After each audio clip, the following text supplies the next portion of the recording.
Welcome to the Continental. Checking in? No. I'd like to speak with the manager. Is he expecting you? No, he's not. I see. And what, may I ask, is your name? Eve. Eve Macaro. Okay, let's all go. Let's go.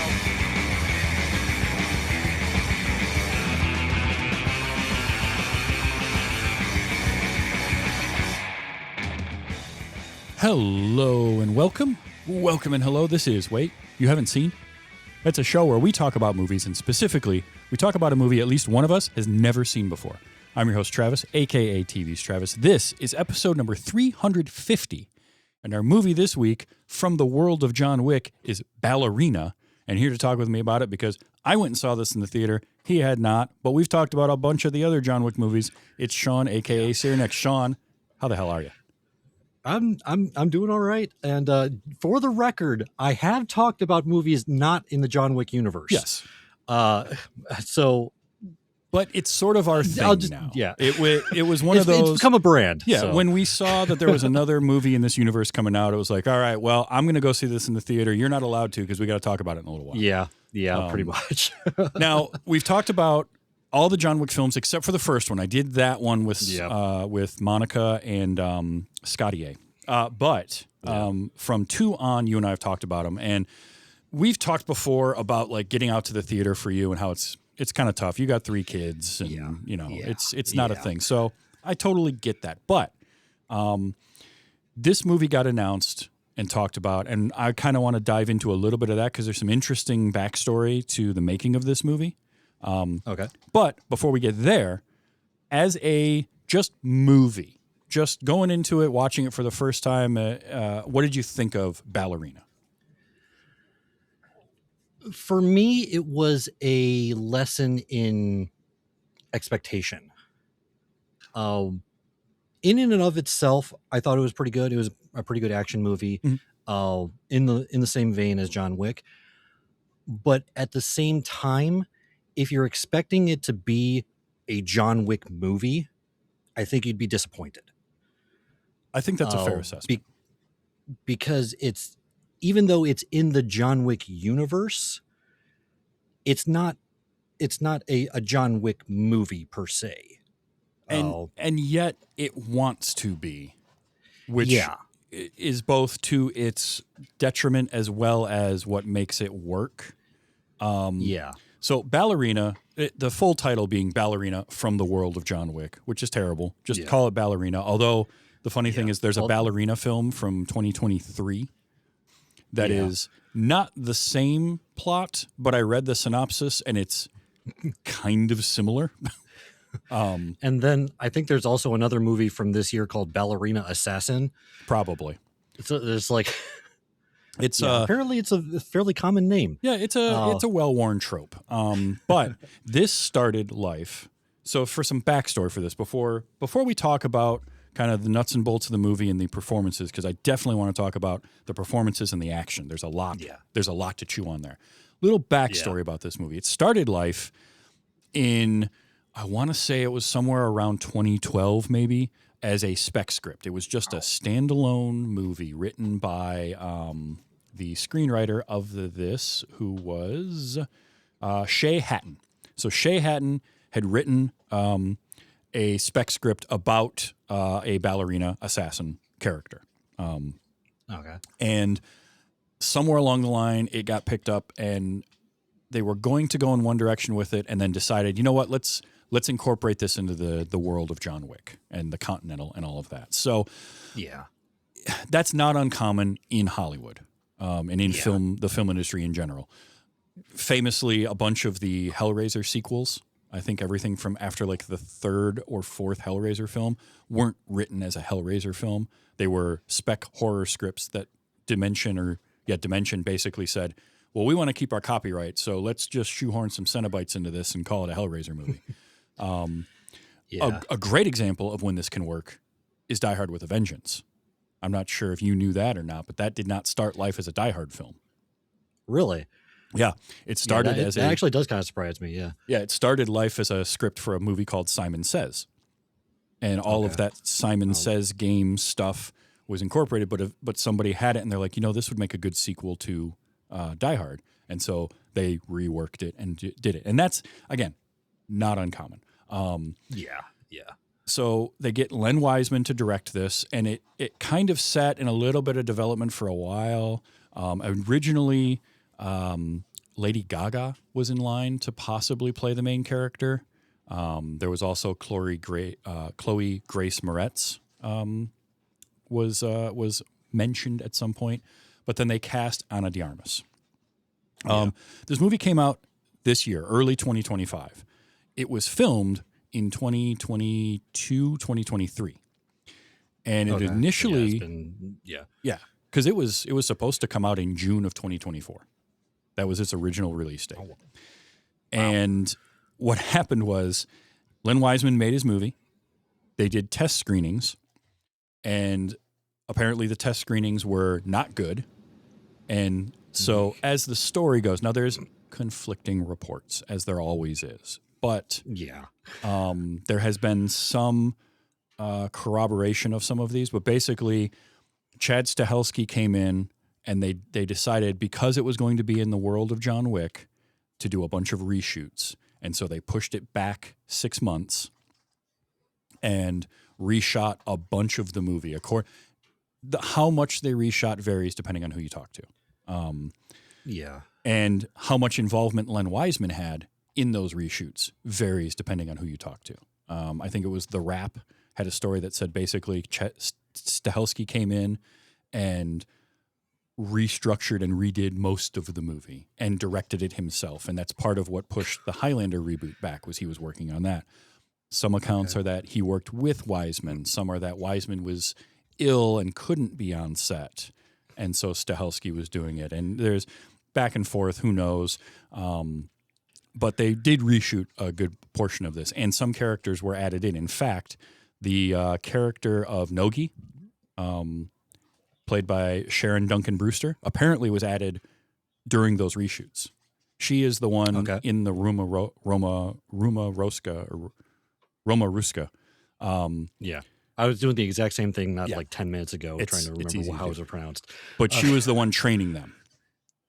Okay. So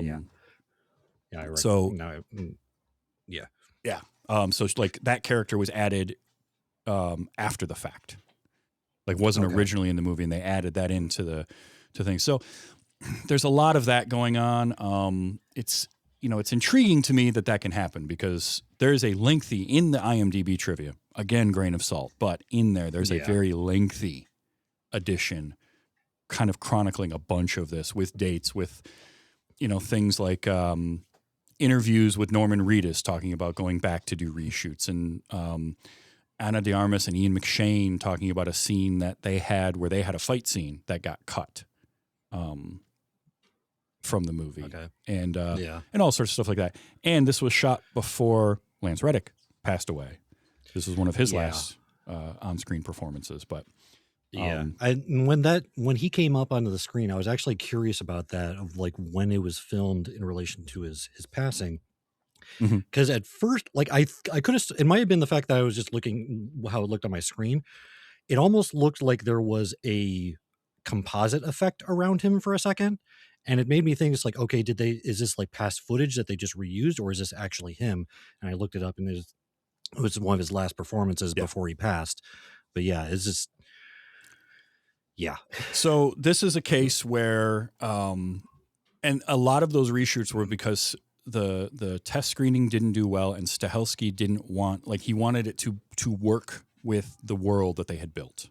And so it was redoing some of the action sequences and a little bit of story. And I wonder what Len Wiseman's cut of this is like, what his version originally that he submitted is, because Len Wiseman as a director, I don't know if you're that familiar with him. I've liked, so he was the person behind Underworld, the first Underworld film. Okay. The good one. He did a couple of them, but he produced most of them. But directing wise, he did that, and he did. Let's see, what was another thing that he did? the ill-fated Swamp Thing series, which I need to watch because I've heard good things about it, the one that came out in 2019, there was a Swamp Thing series. It basically got made and then shelved. Is that like was it the Batgirl series 2 that got made and shelved? That was the Batgirl or the Batwoman movie. Okay.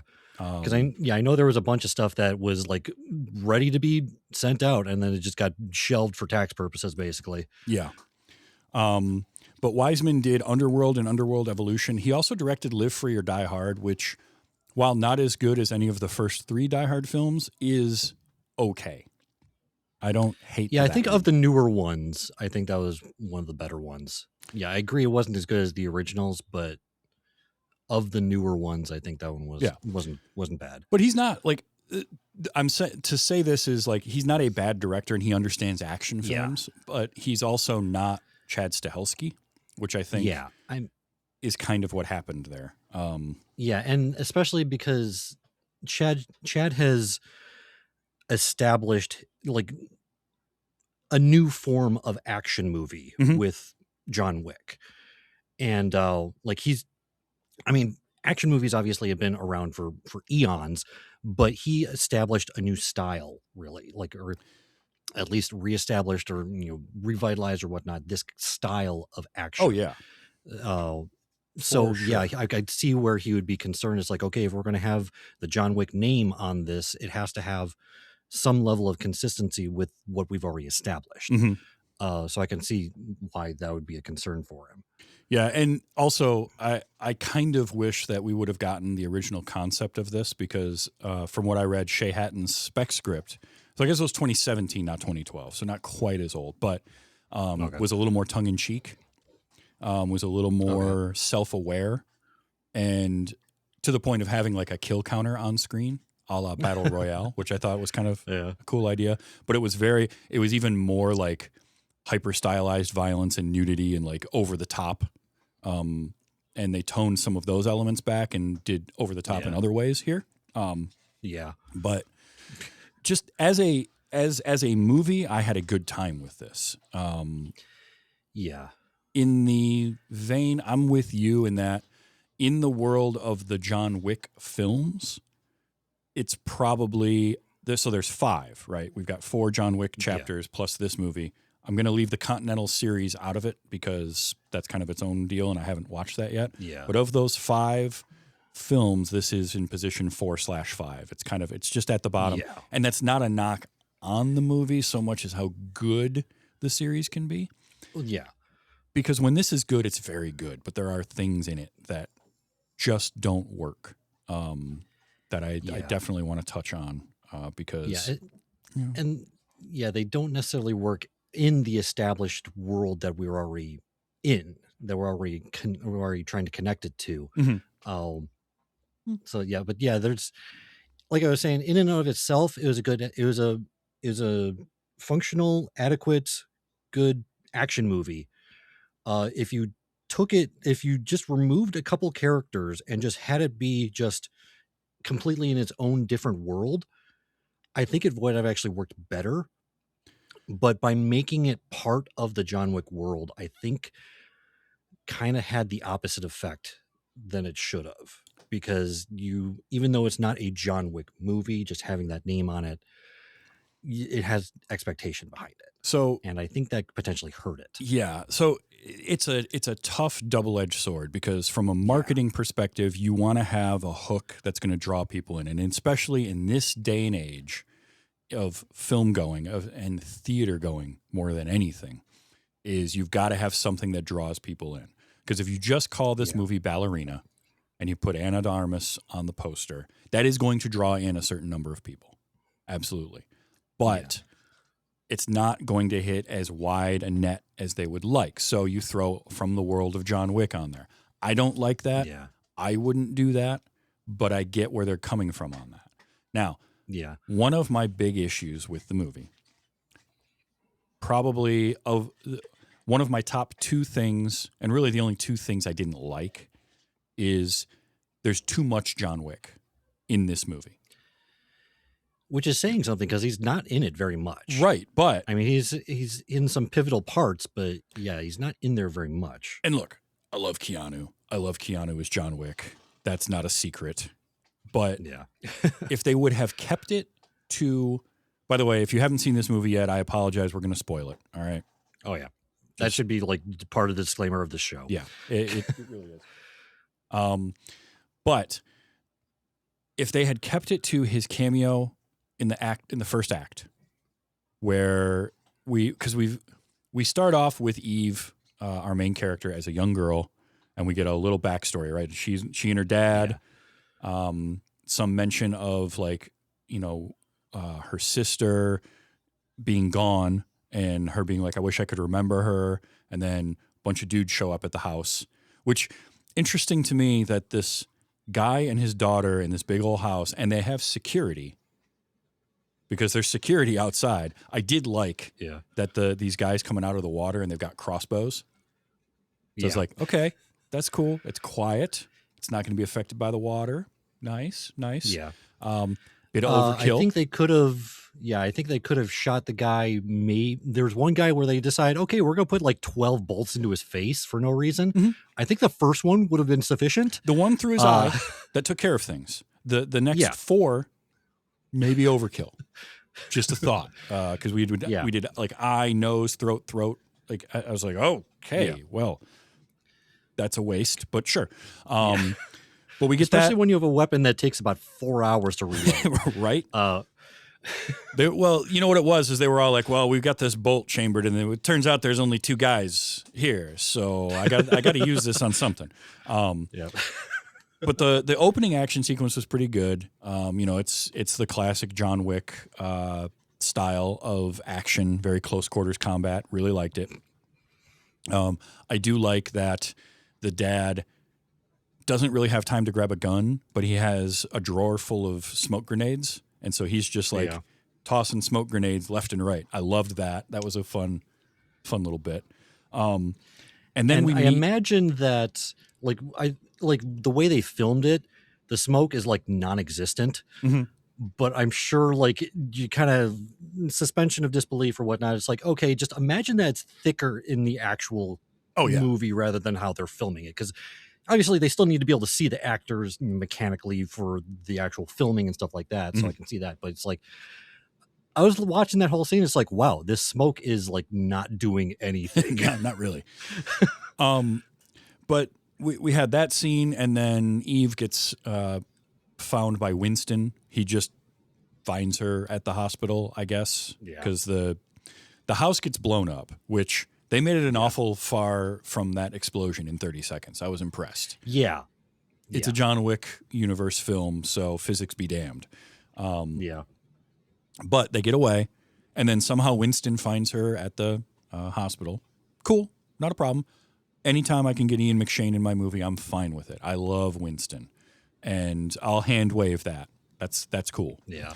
I've got some clips I'll play later with him too that are great because he's just awesome. I mean, yeah, but like they've already established happenstance being an important thing in this series. Like the very first, like the genesis of the first John Wick movie was a happenstance circumstance. Yeah, that's a good point. Whereas like, the mafia guy's son just happens to find him and beats up the wrong dude, and that sets the whole thing off. Yeah, if John hadn't stopped to fill up his car at that gas station at that moment, he never runs into the kid and none of the. So you're right. That's a good point. But Winston finds her.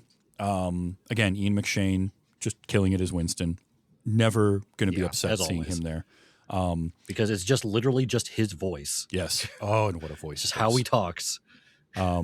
He takes her to the Ruska Roma, which means that we get Angelica Houston, who we haven't seen since Chapter 3, Parabellum. Yep. Never going to complain about Angelica Houston in a movie, ever. She's great. Ridiculous Russian accent or not.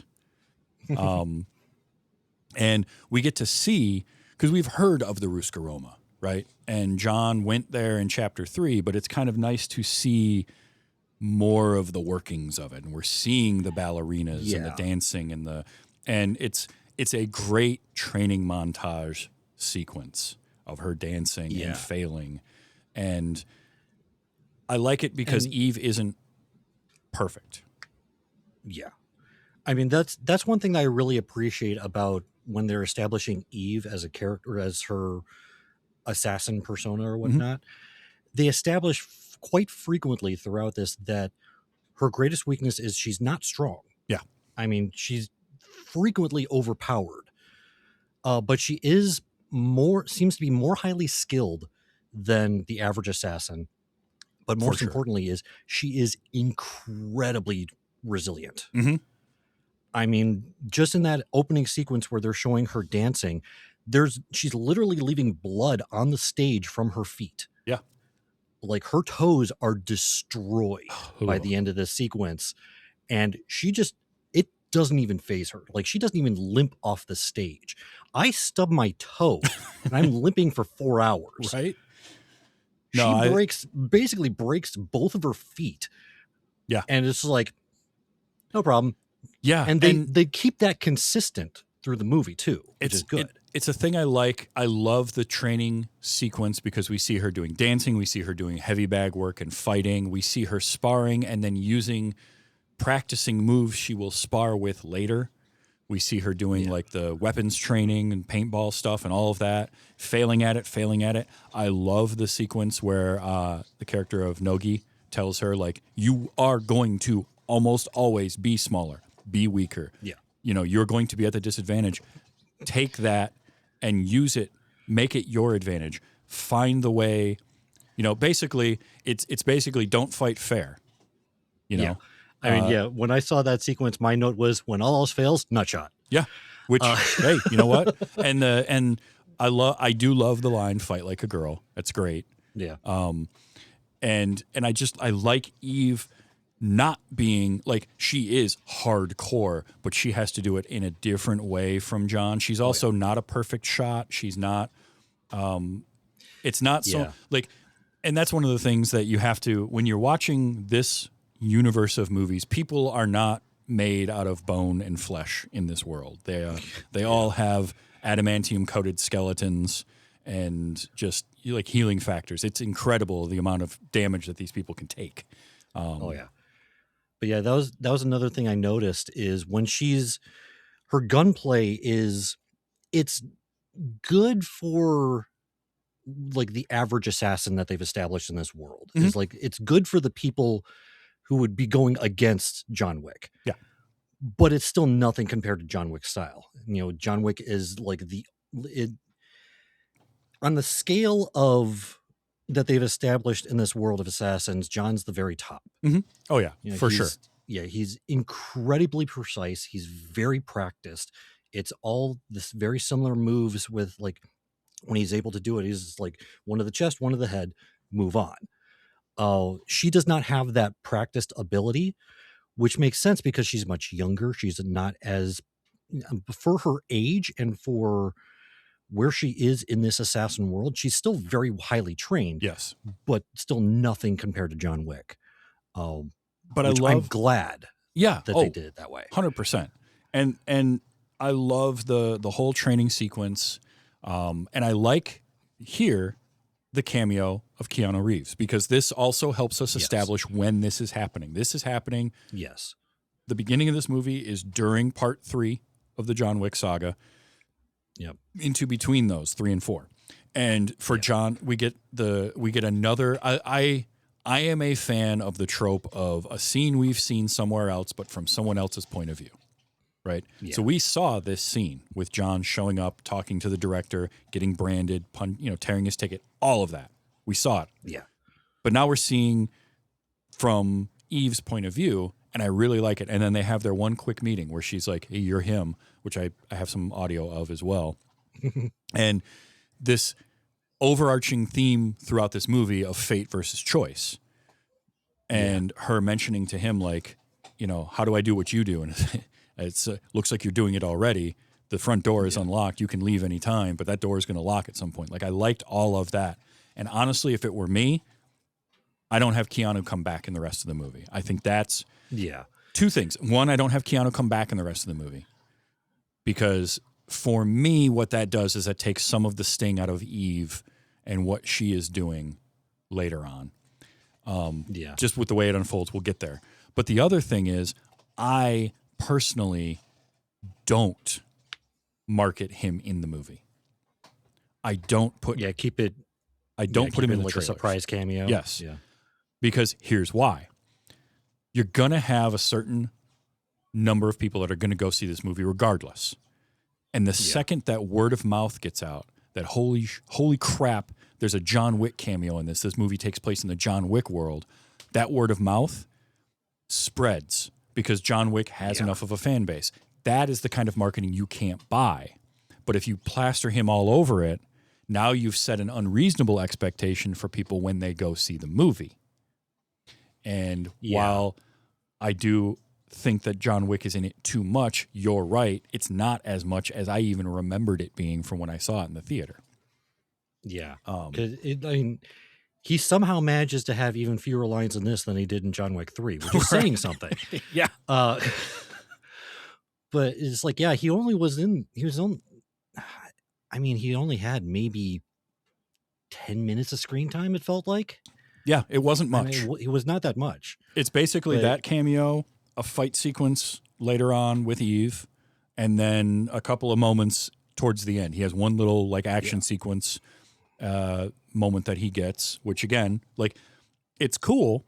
It's great to see, but it didn't need to be in this movie. And I think it almost hurts this movie because John Wick's presence casts such a long shadow over everything. Whereas if you just have this quick little cameo in the beginning, now we know it's in the world, and then you sprinkle in, you've got Winston, you've got Charon with Lance Reddick showing up, and you've got the director. So you've got the hooks that put you in the world that fans are going to notice, but it doesn't have to be quite so overt as to have Wick then show up again later. Yeah, that's just I mean, the only thing I could think of to do that, to have him so involved at the end there, is, there's always the potential of Deus Ex Machina in that kind of situation. No. But also to kind of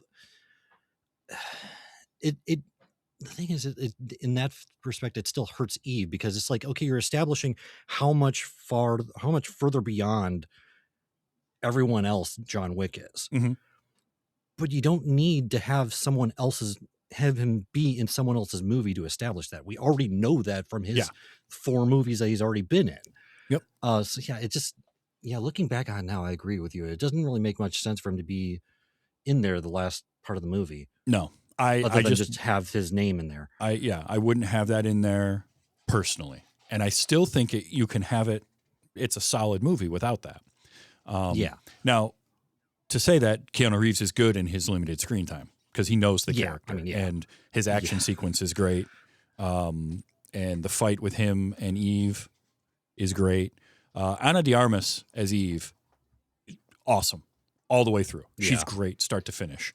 She has the perfect mixture of this badass mentality, this resilience that the character needs, as well as just the tiniest amount of, it's not even vulnerability because she's not vulnerable, but there's a small amount of kindness in her in a way that belies some of the world, right? Like she doesn't kill everyone all the time. And in fact, there's even is a major plot point at one point, the way that she doesn't kill people, which I did not, I clocked it when I saw this movie the first time, but on this rewatch, I appreciated that much more. I'll get there in a second. But overall, I liked her a lot in here. And she's got the physicality to do it. Like she did a lot of her own stunt work. And there was a great interview with her talking about the flamethrower towards the end. And a lot of that was practical on set. Really? And she did actually set a stuntman on fire.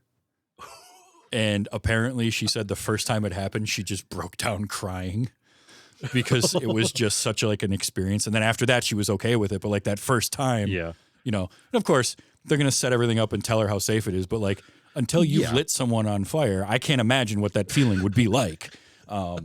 She is so good throughout it because she has that right amount of anger and focus, but still like Still human. yeah.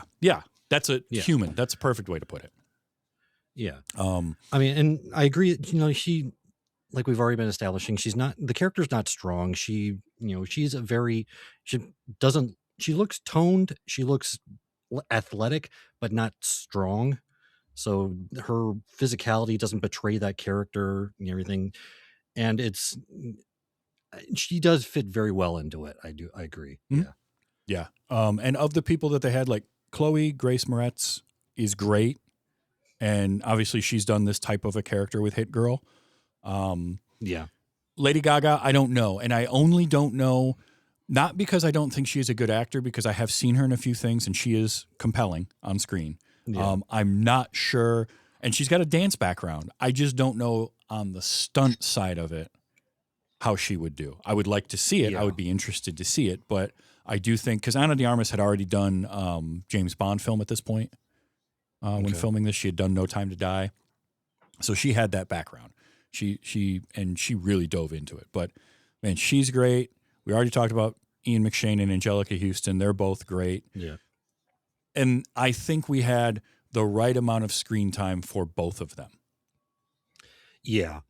Because they're establish that they're in the greater John Wick world, Mhm. but not so much to draw away from Eve's story. Right.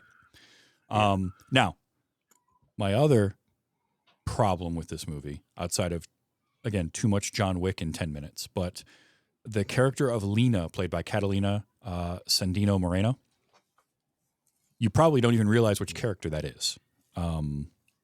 Just by name, no, I don't. Yeah. So Lena is not introduced until Eve goes to the Continental in Prague.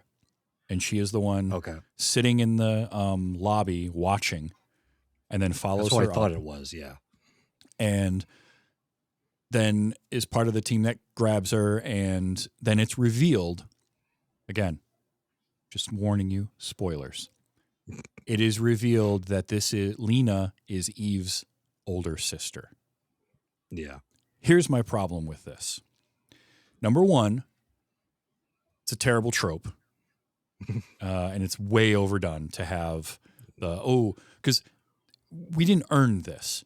The sister is mentioned in a passing line in the first 5 minutes of the movie of, your sister is gone. I wish I could remember her. That's it from the little girl, and then never mentioned again. And then we get it revealed that, it's her sister is part of the group. Okay. Well, number one, that's a dumb trope, even if you've put a lot of breadcrumbs in there. But we didn't have any of those breadcrumbs. There was one, and then a crow ate the rest of them. Number two, it is revealed that she is her sister at 1 hour and 21 minutes into this movie. Yeah, of a 2-hour movie. Okay, so that can work, again, if you've set it up and you've done something to make us lean in that direction somewhere along the line. None of that. But that's not even the worst part of it. 1 hour and 21 minutes into the movie, she is revealed as her sister.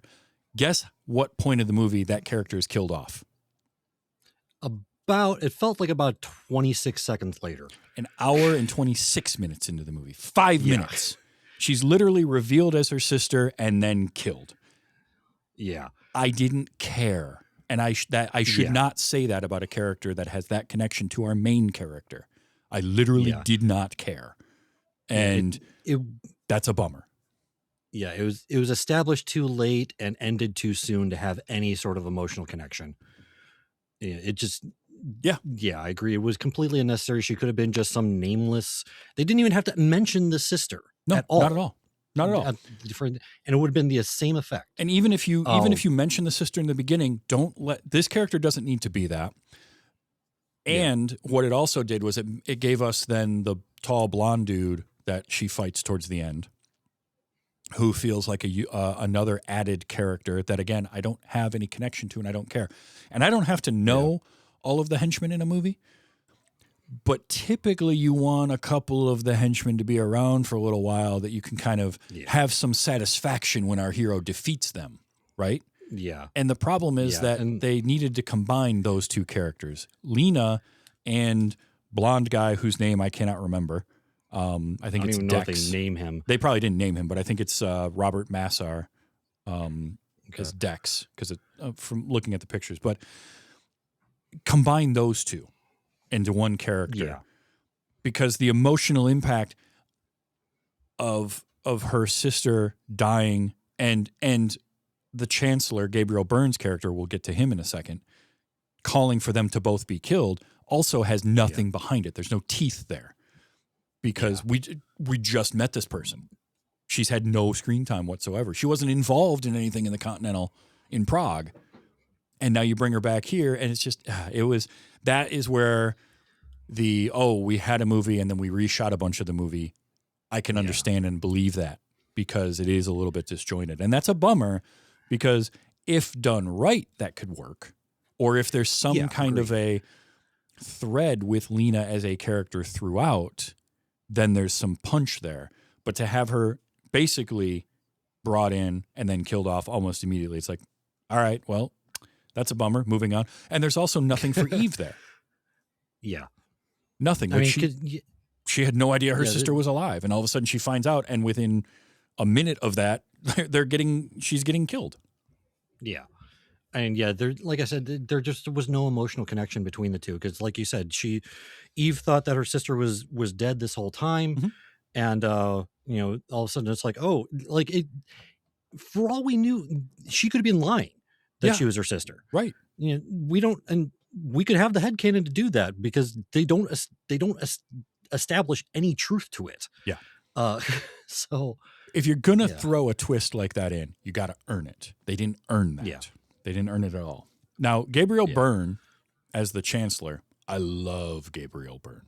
He is great all the time. He is in that Ian McShane, that Lance Reddick stratosphere of like, even if the movie he is in is terrible, he is good in it somehow. Like, End of Days is not a good movie, quote unquote. I enjoy the hell out of it because of the ridiculous premise, but he is awesome in it. Yeah.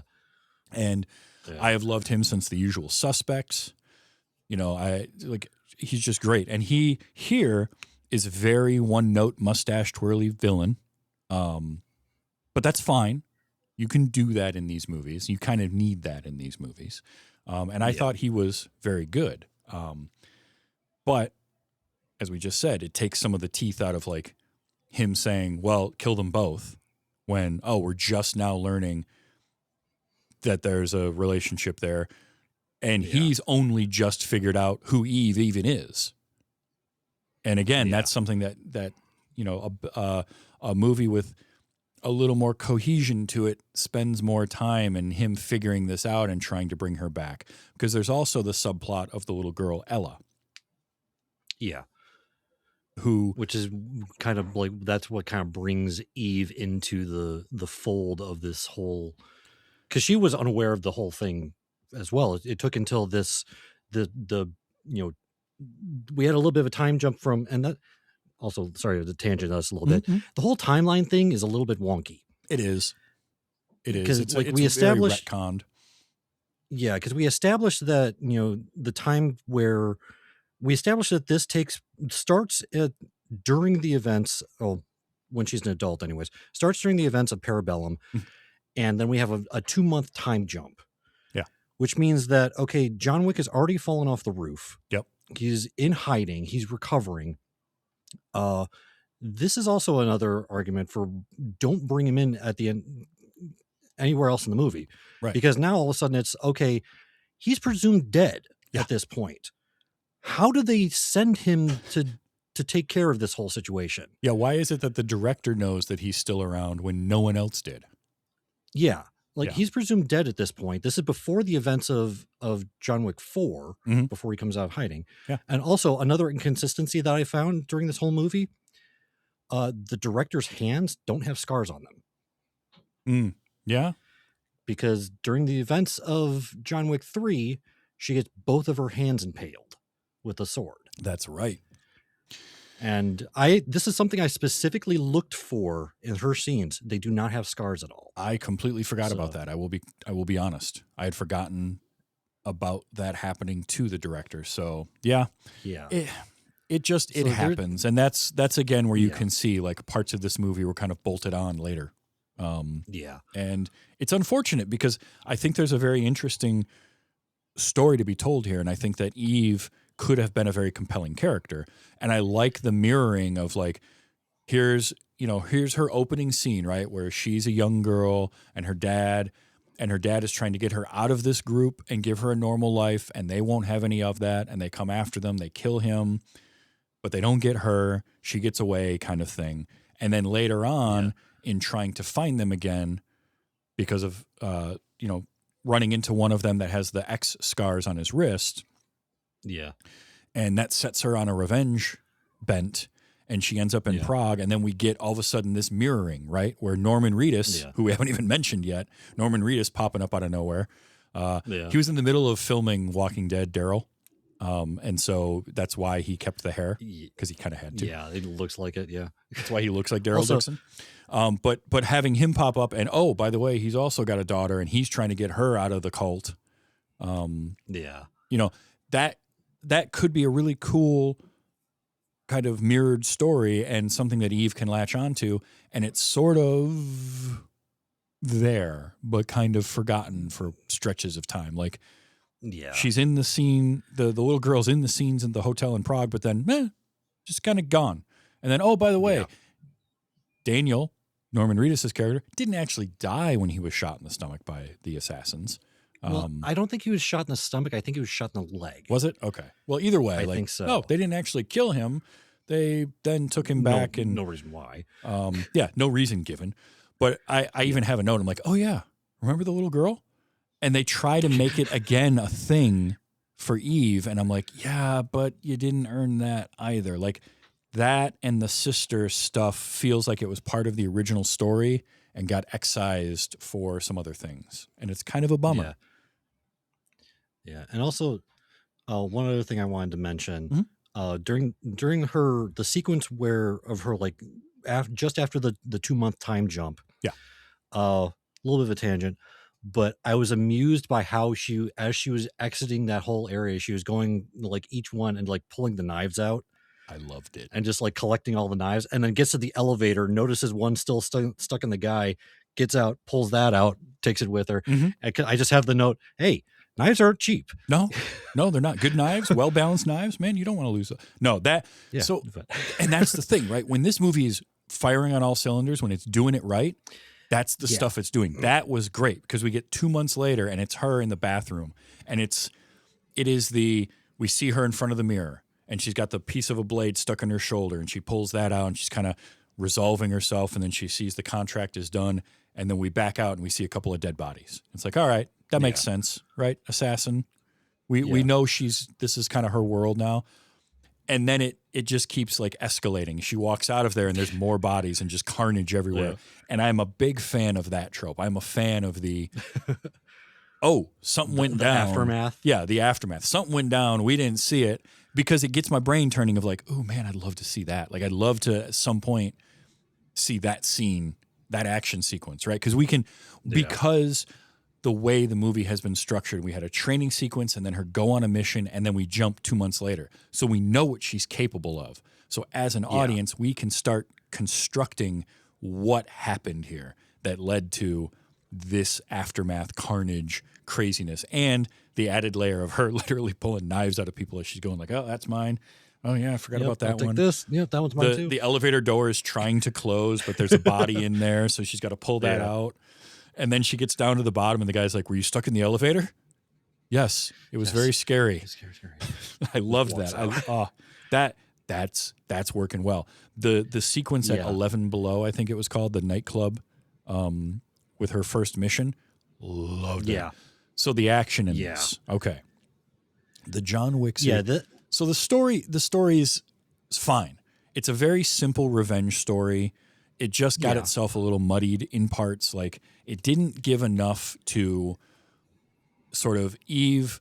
Like Eve is on a revenge for these people because they killed her dad.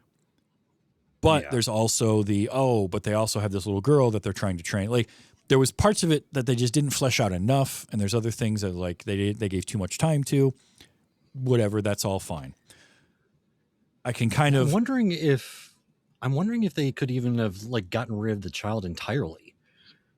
I mean, they could have had the like the establishing thing with Norman Reedus's character and the girl and everything, like have that as like a connection between. It's like, hey, you know, that could even been like a recatalyst for her to try to take out the cult. Yeah. But like, okay, have both of them killed in that whole thing. Well, and yeah, I mean, that's the problem with everything involving the character of Daniel Pine and Ella, is that they either needed to use more of it or they needed to cut it out and just have it. You don't have Ella and you have Daniel as just like is bait to get somebody to go after him, because maybe they know that Eve is still out there.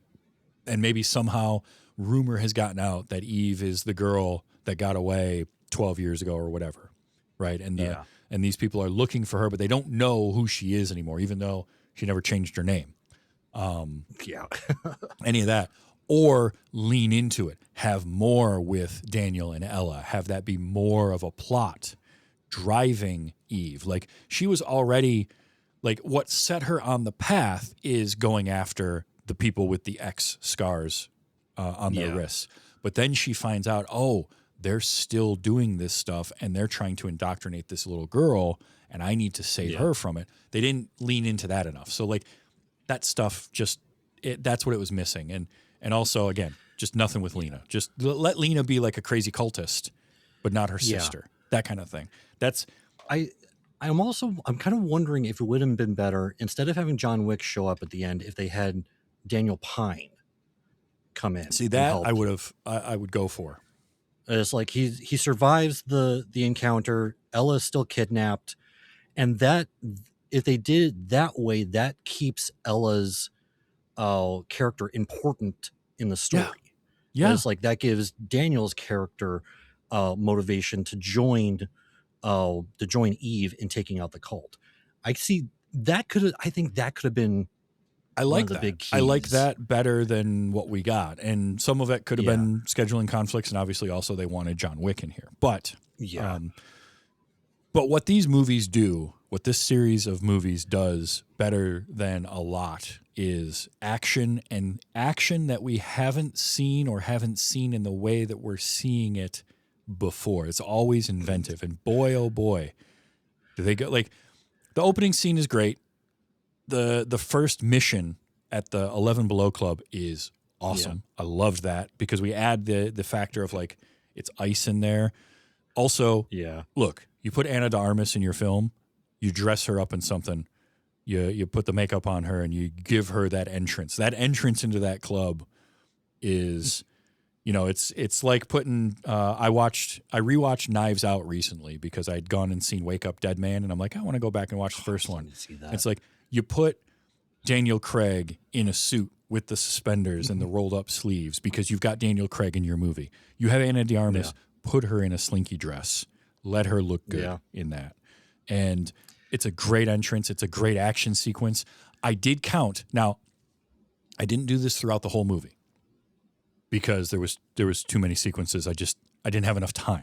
I'd like to go back and do it. But one of the cool things with the first John Wick movie is I know people have gone through and checked, and there's no, like, wasted shots. Everything in that is what he would have had in the magazines, and all the reloads are good. In that first mission at the 11 Below Club, I like leading into it where she's like rubber bullets, which I thought was kind of cool. But she shoots 10 rounds before reloading her 3D printed Glock 43 or whatever it was.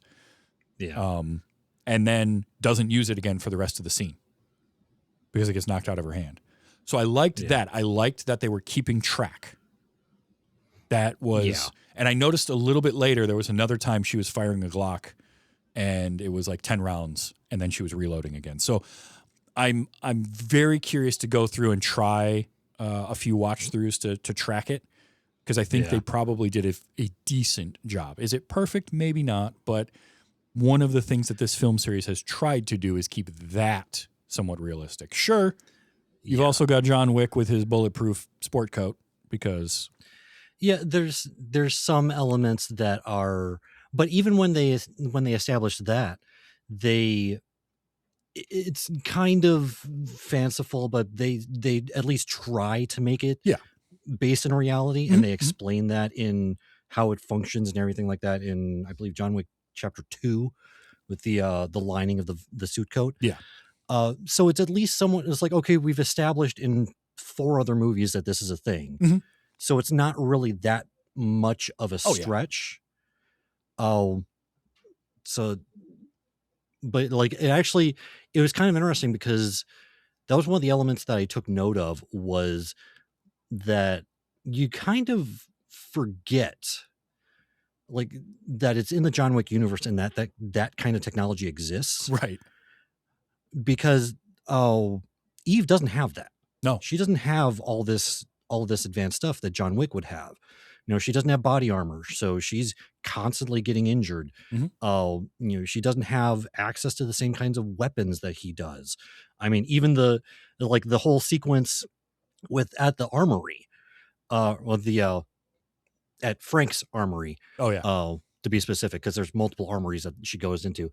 But it's like it was funny, just like that whole sequence in there was I thought it was kind of funny because she's has this entire room full of guns, not a single magazine in the entire place. Mhm. So until she finds a box full of grenades. So I love that because this movie does this twice, and I adored it. Is subvert the trope, right? Because the first subversion that I noticed that I really paid attention to is we get that whole aftermath of the thing, right, and her leaving that club. This is after the 2-month time jump, and she walks out, and it's a great shot of her walking out of that club, getting into the car that has been driven into the wall, and there's a guy pinned. There's a corpse pinned to the wall by the car, and she just backs up as it falls down and drives away. First of all, that's badass. But also, this is again where the movie is firing on all cylinders because she backs up, drives away. We've got the crane up, wide shot, seeing the city, and then bam, she gets hit by a car. We're back into an action sequence. Yeah. Another You fight. get pushed back sideways into the alleyway. I thought that. I did think it's probably completely inaccurate and not actually physically possible, but as they're pushing her, she's getting shot at. So she gets out of the car and is like wall sitting against the car as it's sliding down the street. Yeah. Oh, I'm sure that's not actually physically possible to be done, but it was a badass move. It was.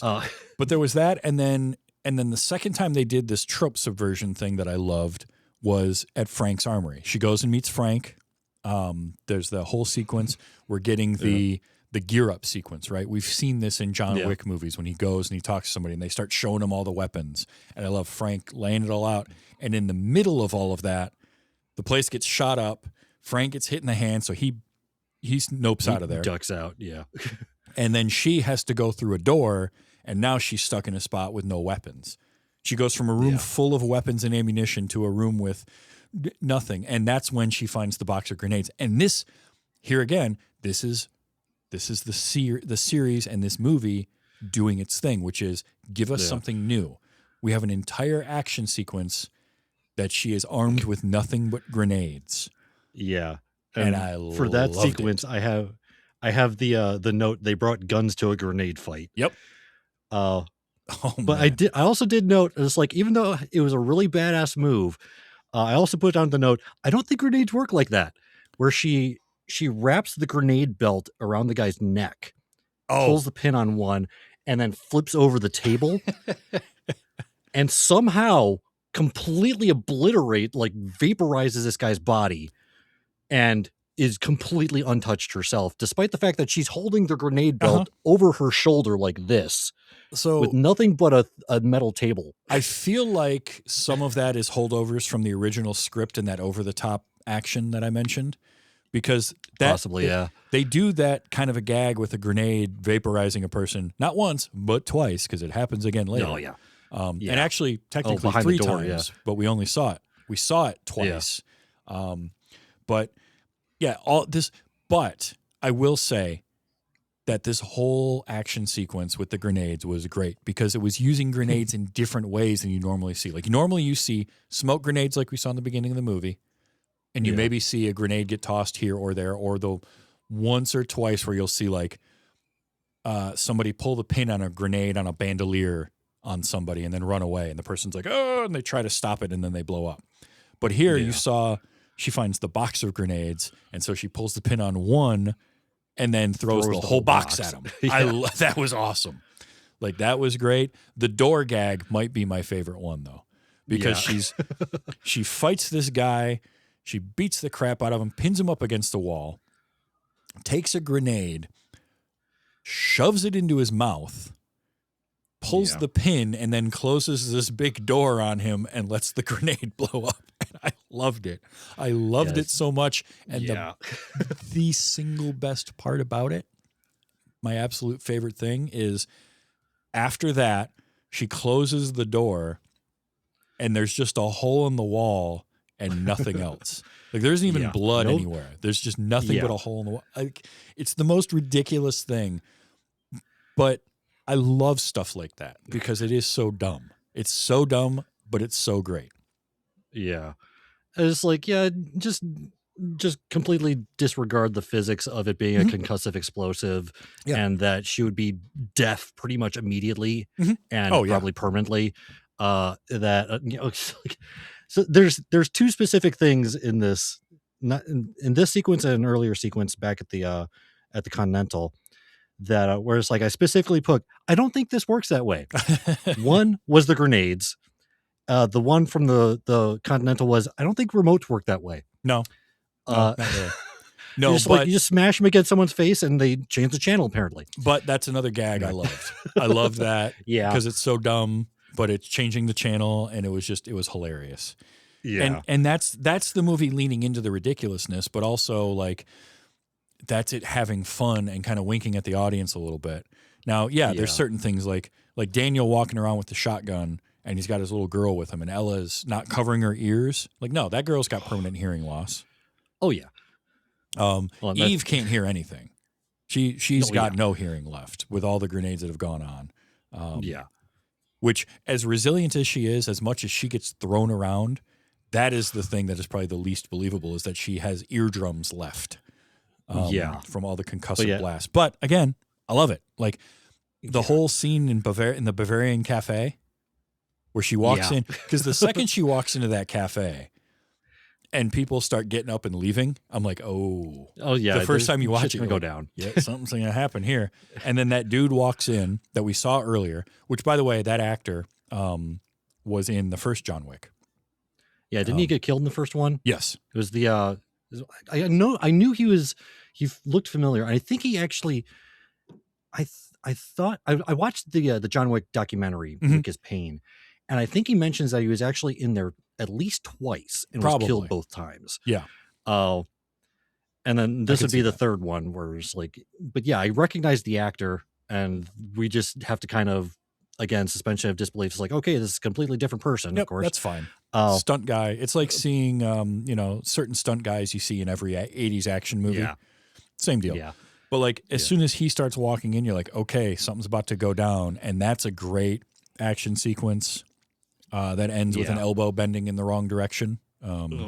Which is, there's a lot of wincy moments in this. There's a lot of moments where I'm like, but like, that's great. And then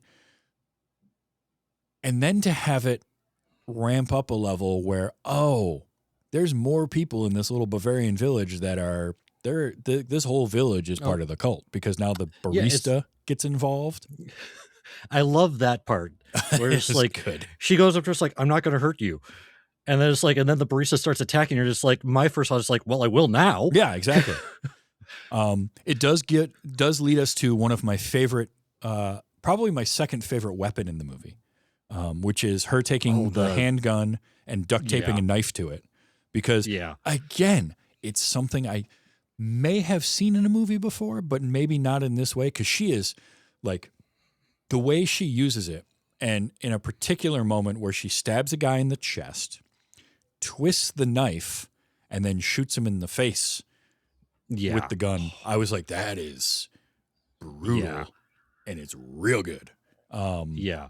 Or just like even like he stabs the one guy, still has the knife in him, twists and shoots another guy someone down else. the Yeah. Oh yeah. yeah. Oh, I mean like that sequence, yeah, that was pretty awesome. so much of that is so good. Now the movie is 2 hours long, and I think it's probably about 15 minutes longer than it needs to be. And I think that's the stuff you could trim. Like you trim some of the John Wick stuff. Even if you leave it at 2 hours, you restructure a little bit. But like the third act, here's my problem. I love the third act for its action. Like everything that she does so she goes to this Bavarian village. We have the whole sequence in the cafe, and then she gets away from all of that. But it's the whole village after her, which is, that's a fun trope. It's ridiculous because at one point she literally walks by this building, walks by a house, a kid comes out, and then the parents like pull the kid back and start attacking her. Yeah. Which is insane. But like at the same time, I kind of love it. But go ahead. It was somewhat beneficial for her in like for the action sequences itself. It I think it was a benefit to just like kind of establish overarching. It's like, okay, it's this entire village that's going to be after her. There's everyone in this village is part of the cult. That they're all going to be after her. I think that helps to a degree because now she like anything that moves, she can just shoot. Yeah, no, that's true. That's very true. So it's like there's this one random guy who just takes one step out of a doorway, and she immediately blasts him in the face. Yep. It's like, and we don't have to think about it. It's like, hey, was that guy just getting his paper or something? And it's like she just shot some innocent guy. It's like, no, he was probably going to try to shoot her too. Yeah. So we established that rule, and then you can go wherever you want with that. Now it's basically as long as it's not a child, you're okay. Yeah, it's a little tough because we also have established that there's a guy in a clock tower that's watching everything, and he's got every. Oh, I love the use of old technology in the whole John Wick series. Oh, yeah. How he's not using like sophisticated binoculars or anything like he's just using freaking telescopes. Yeah, he's got every telescope in the village up there. Yeah. But like, so he's kind of able to see everything, which makes her getting around a little tough. But I do love some of those sequences. But then, okay, the Chancellor calling the director and being like, "Hey, one of your people is here," because of the tattoo. Right? They see the tattoo on her. They realize it. Yeah. This is where we get the reveal of the sister, and they apparently didn't bind her when they put her in the chair, because he leaves the room and then she just like takes everybody out. Okay, fine. Yeah. But we get the reveal of the sister, and then the whole thing of the sister, Lena and her, and then the Chancellor being like, "Well, just kill them both," which again, there's no there, which bummed me out. But then he calls the director and he's like, "Hey, one of your people is here. That's against the rules, you know that." And the director being like, "Yeah, I didn't send her. I tried to stop her." And him like, "Well, I don't care. It's war." That's dumb. That's just dumb. I don't care what the rules, what their alliance says or whatever. For her to be like, "I have nothing to do with this. This isn't our people. This isn't us." She's acting on her own, and for him to be like, "Well, whatever. We're gonna have war anyway." That's just. I hate that trope because it just feels lazy. And it was a lazy way to then get John Wick back into it. And because that's when Wick shows up. And look, it's a great fight between Eve and John. And John is absolutely hands down better than her. Like there isn't a question. Yeah. And I'm glad for that too. That it's like that they didn't like try to establish her as all of a sudden the new Baba Yaga, which another thing, I really love their use of names. Oh yeah. Of like titles in this. You have like the director, the Chancellor, Baba Yaga, then her whole thing was the Kikimaru or Kikimora. Yeah, Kikimora. It was like their whole thing. I love their use of titles. Yeah. Even if they use some of them wrong. Like Baba Yaga isn't the boogeyman, it's a witch. But that's fine. I don't care. Whatever. No, I love all that, but then we get John Wick showing back up. That sequence, I do like as long as he's there, I like John being like, all right, you know what? You got 28 minutes. Yeah. I have like the rule, the law has been set down that we've got until midnight for this to be done. I'll give you that time because that feels like something John would do. And I also appreciate the fact that that was done with 28 minutes of movie left. Just like to point that little bit out. Yeah, I did look. Oh, I didn't realize that. That's a good little touch. But I as long as he's there, and since we're not going to take him out of the movie, I do like him, fighting her, and he has every opportunity to stop her, but he can kind of see something in her. And so he's like, all right, fine, you got 28 minutes. And then I'm doing something about it. And so then she gets to go on her fight, and she finds the armory. Now, her finding the armory, again, happenstance. She just goes to that building and it happens to be the armory. It's fine. Yeah. I don't care. Yeah. I can deal with happenstance. I don't like having to deal with astronomical odds. Yes. Where there's like it's the difference between it's like, oh, she just happens to be in front of the right building versus, oh, she fires a bullet into the sky and it hits the chancellor in the face somehow. Yeah, that's something I can't deal with. Mm-hmm. But it's like, happenstance is fine. That's how every D&D campaign starts too. So, but she gets to the armory, she's looking around, and again, I'm a fan of the trope of like opening up a case and the audience not seeing what's in it, but the character reacting to it. You can see the gold glow coming from the exactly. case. It's Marcellus Wallace's briefcase, but it's Ana de Armas saying, "Cool, cool." No, it's hot. It's very hot, actually. Oh, yeah. But that led to this, and this is the set piece of this movie that sets it apart. So if you remember in Chapter 4, especially, we had that awesome overhead tracking shot with the Dragon's Breath shotgun. Still one of my favorite shots of the whole series. So good. Yeah. And this movie didn't try to top that, but it tried to get its own version of that, and that is flamethrowers. Yep. There is nothing cooler than a flamethrower. I don't care who you are. It does not matter. A flamethrower is cool. Hands down. I mean, I've always been a sucker for miniguns. But flamethrowers are pretty high up there too. I mean, look, on the Mount Rushmore of cool weapons, miniguns and flamethrowers are there, right? Like, it's either you're going to burn something or you're just going to throw all the bullets at it.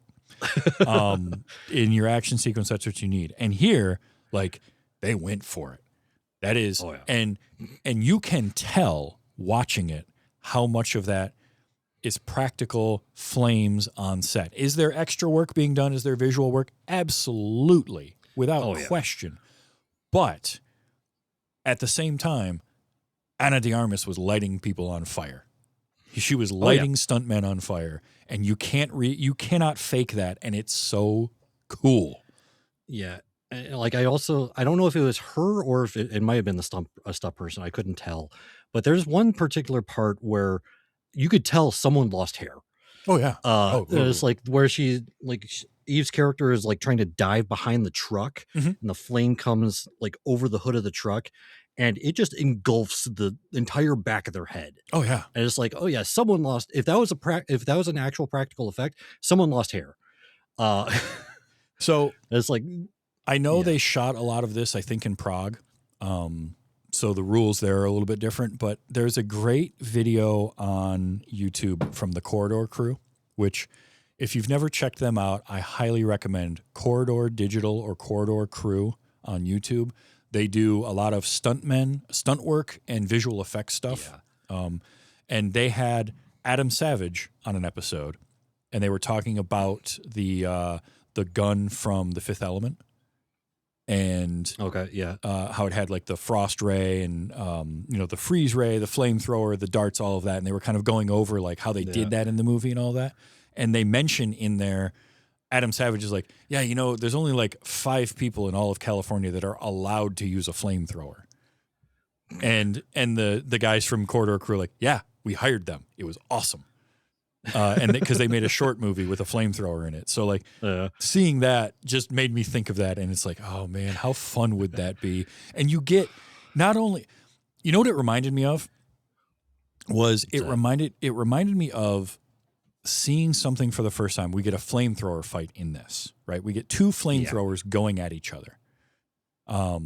It reminded me of the chainsaw fight from Mandy. I don't know if you've seen Mandy or not, but there's a scene in Mandy where Nick Cage and another guy have a fight with chainsaws. And it is as cool as you could imagine it being. I think chainsaw is on that Mount Rushmore. You've got flamethrower, you've got minigun, you've got chainsaw. There's probably one more thing on there I'm not thinking of, but like, I mean, are lightsabers too mainstream now? I mean, I like a lightsaber. I like a good lightsaber fight. I mean, but I mean, like variations of it, maybe. I don't know. It could be, but like that's what it reminded me of when they're fighting with the flamethrowers, when they're shooting flames at each other and diving behind stuff, and then she runs out of flame. Right? She uses it up in a great way because she burned all them dudes. She burned them all real good. And then she gets the fire hose, and that is such a great shot. And it was a good mix of they didn't overuse the overhead view.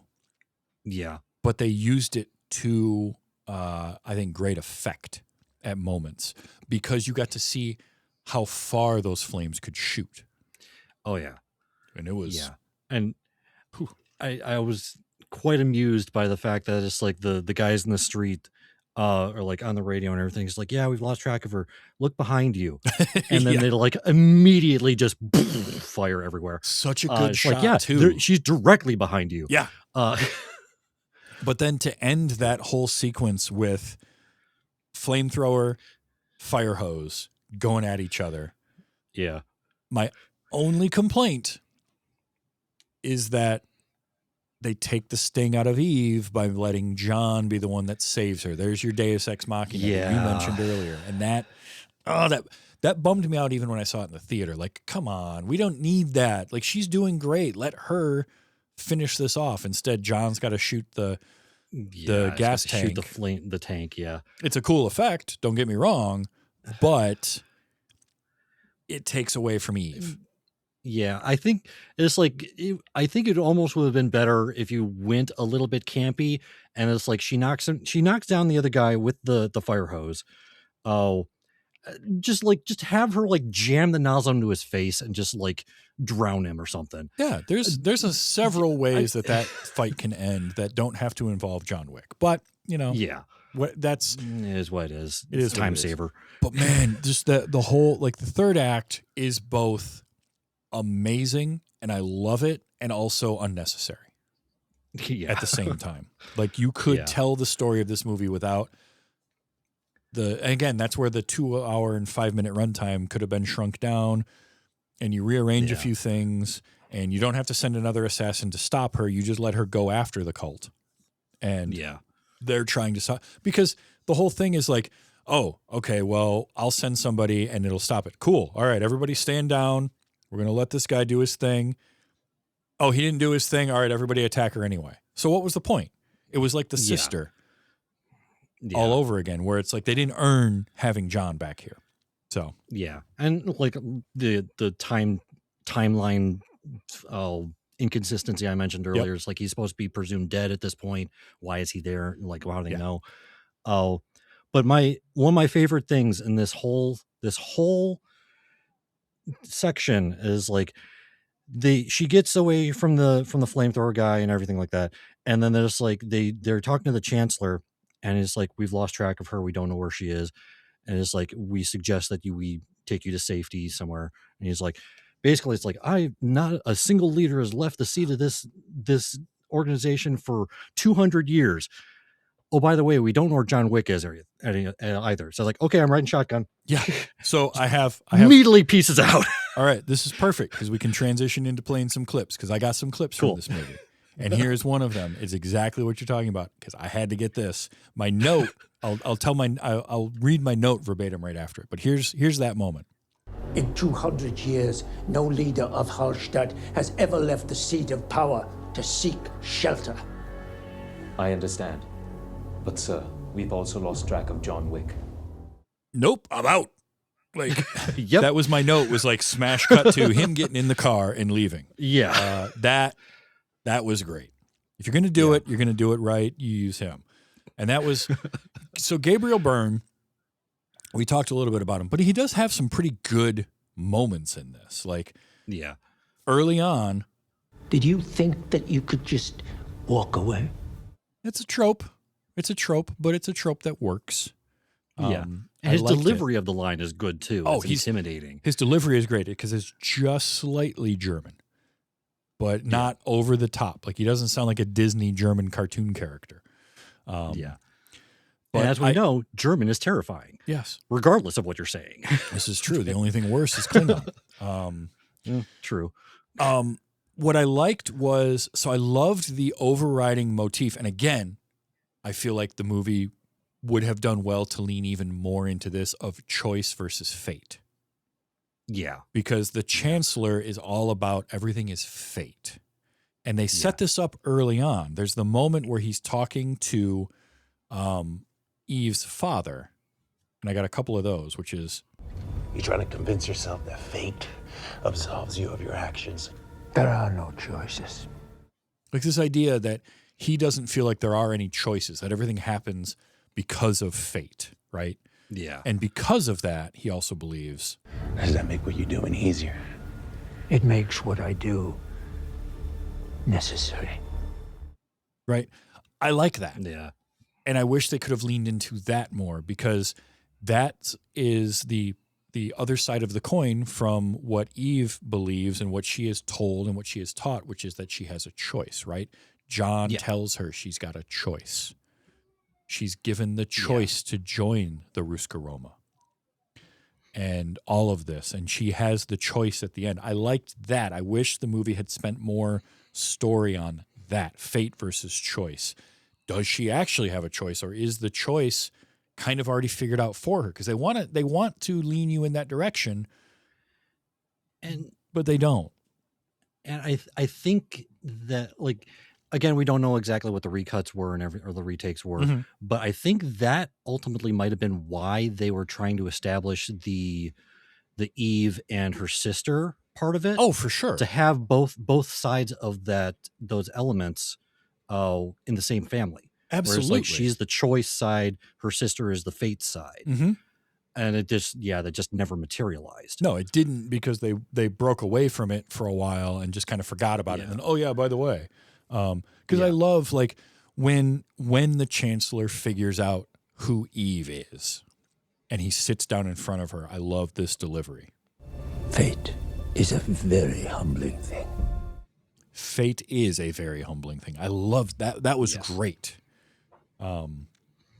It's just because we spent so much of the movie not dealing with that, then when he says something like, Kill them both. okay, cool. I guess. Okay. Why not? Yeah, both of them were presumed dead to someone else at some point. So whatever. You know, it's one of those, oh no. Anyway. Yep, moments. exactly. Exactly that. And then, you know, even to the point of, like, when she stops him at the end, and he gets out of the car and he looks at her and you just get, Don't you think we've had enough? maybe, which is why she kills him. And there again, and there's that theme running through it of he's trying to convince her that it's fate. Is it fate that she kills him, or is it her choice that she does? yeah. And that And could be an intriguing and compelling question, because I like to think that it's her choice. But, you know. And my note for that last part as well is also it's kind of why no matter what the signal says, I will always look both ways before crossing a street. Oh, yeah. All the monologuing in the world won't save you from a bullet in the face. Nope. Just like how all the right of way in the world won't save you from getting hit by a car. That is correct. Nope. When I'm crossing the street, I look left, I look right, I look left again, and then I cross. Yeah. It's like, and I think I think it could potentially tie into his whole fate idea as well. That he feels that he's fated to continue this cult and everything like that. And if that's the case, like, he has nothing to worry about from her, because you know, she's not going to kill him. And, you know, and it's like, how did that work out for you? Yeah. And again, that's something that the movie could have explored and it just didn't. Yeah. Angelica Houston as the director, I got a couple clips of her. I got to play some of these because she's great. Angelica Houston is always good, right? I mean, her father, John Houston, is a legend, was a legend. Her brother, Danny, is always good. But I love her, and I love this line. I can give you somewhere to put that anger. That's real good. I can give you somewhere to put that anger, right? Yeah. She's not trying to give a salve to these people. I also, by the way, really loved that the Ruska Roma, we know that John was a part of it, but I like that the training sequence shows the dancing and the fighting and all that, and it's men and women. They don't care. They're just training people. And I enjoy that. And it's not, there's nothing mentioned about it. It's just sort of, hey, here we are. We're all part of this. And that even goes into the lessons of like fight like a girl. Mm-hmm. It's like you're always going to be smaller. You're always going to be weaker than your opponent. Yeah. Change the rules.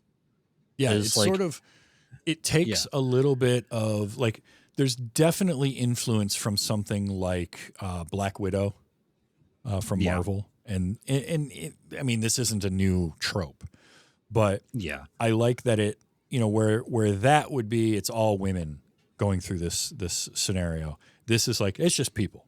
It doesn't matter. Yeah. And that's a good mix. So I like that, but I really like that the director is like, I will give you somewhere to put this anger. I'm not going to try and fix your anger or stop you from having this vengeance in you. I'm just going to aim you in a direction. Yeah. Yeah, pretty much. And then I also love, again, we had, you mentioned it, but like she's trying to dance and she's trying to do on point and do her spins and she keeps failing over and over and over. And we're seeing the blood on the stage and all that. Yeah. And you get the director saying like, are you done? And her responding with no. And I love the director saying, okay, great. Go tend to your wounds. And she says, before you get tend sepsis. to your wounds before you get sepsis and we have to cut off your feet. Just so matter-of-factly, just like, this has probably happened before, which is why she said it. Oh, yeah. No, they've cut some feet off.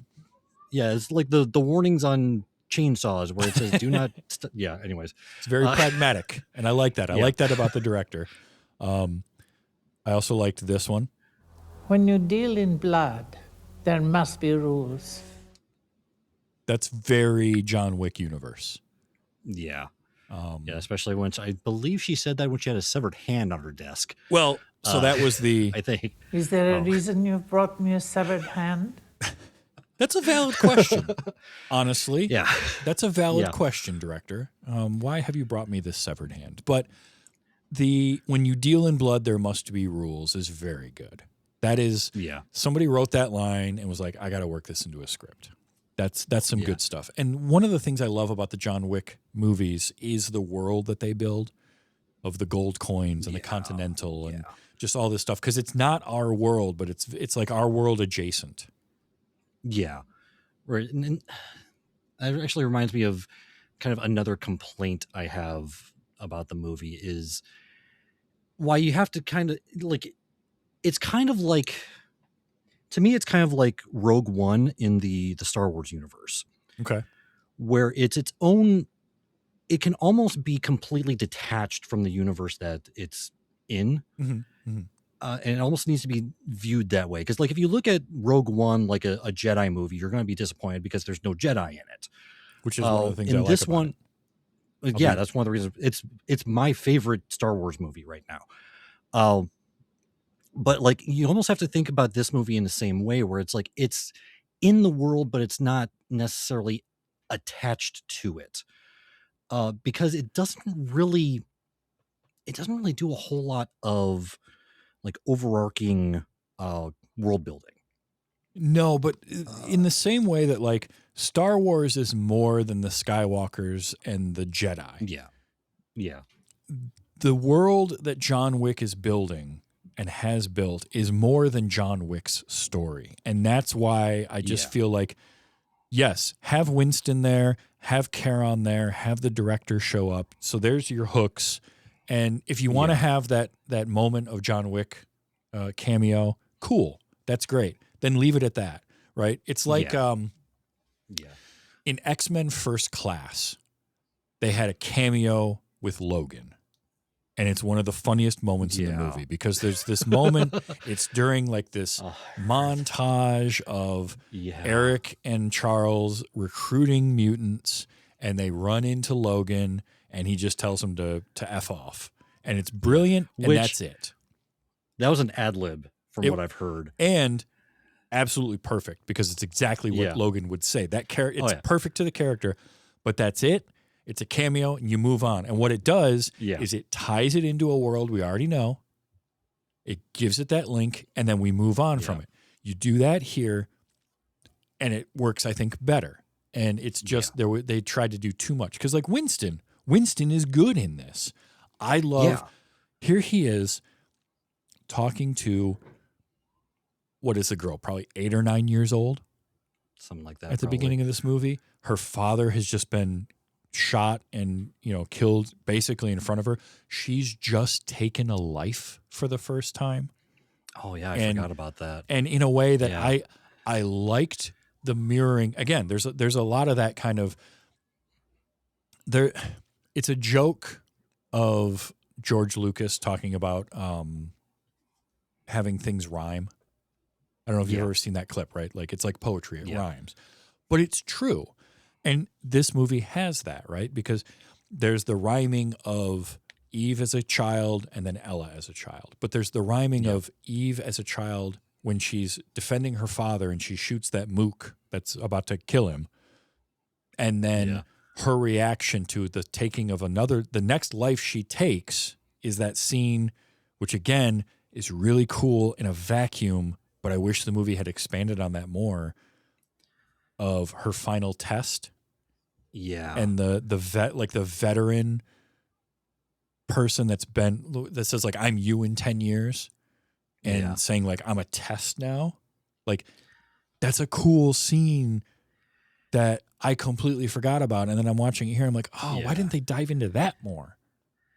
And one thing that I can think of that would have made that scene better, I believe I think it was like Police Stories 2 or something like that. It was a Jackie Chan movie. Okay. Where they do basically like they have one of the characters who is just faster, better at, this kind of stuff than Jackie Chan is. Basically does the same kind of competition where they have to reassemble a gun faster in order to get that one bullet and shoot the other person before they finish. Yeah. What they did in that movie, because no matter what, Jackie Chan was always slower. He was never fast enough to do it, but he was smarter and more experienced. Okay. So what he did was, as he was putting the chamber together, he put the bullet in the chamber, not the magazine. Mm. And so as soon as he had the chamber on there, he was able to rack the shot and get ready. I think it would have been better had they done something like that to establish that it's like, okay, she's thinking on her feet. She knows, because this person that she's fighting is supposed to be an elite. Yeah. Yeah. And it is very weird that they still did not assemble the gun.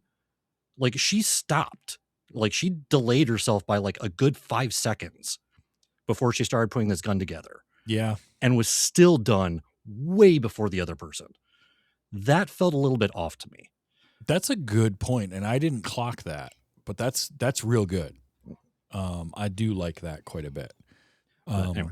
But we have, again, that's that rhyming, right? Of like the first life she took, the next one. But I love that after she's taken this life and everything that happened with her dad, and then Winston comes up to her in the hospital, and I loved this moment.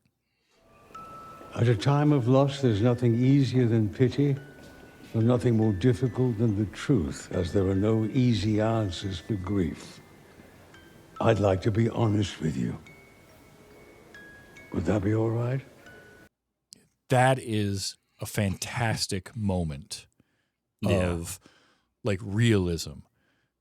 It completely soars over this little kid's head, but at the same time, like you can kind of through his tone, she would be able to understand what he's saying. But I love that whole thing of like, I would like to be honest with you. Is that okay? Yeah. Of like, this isn't going to be easy, kid, but let me talk to you. I loved that moment. That was so good. Yeah. And then, he takes her, they see the director, she comes out from the director, and I loved. Thank you, Mr. Winston. Well, you are most welcome, Miss Maccaro. Although there was a moment right before that where the ADR was real bad. I don't know if you noticed. But the ADR for the girl was pretty awful. And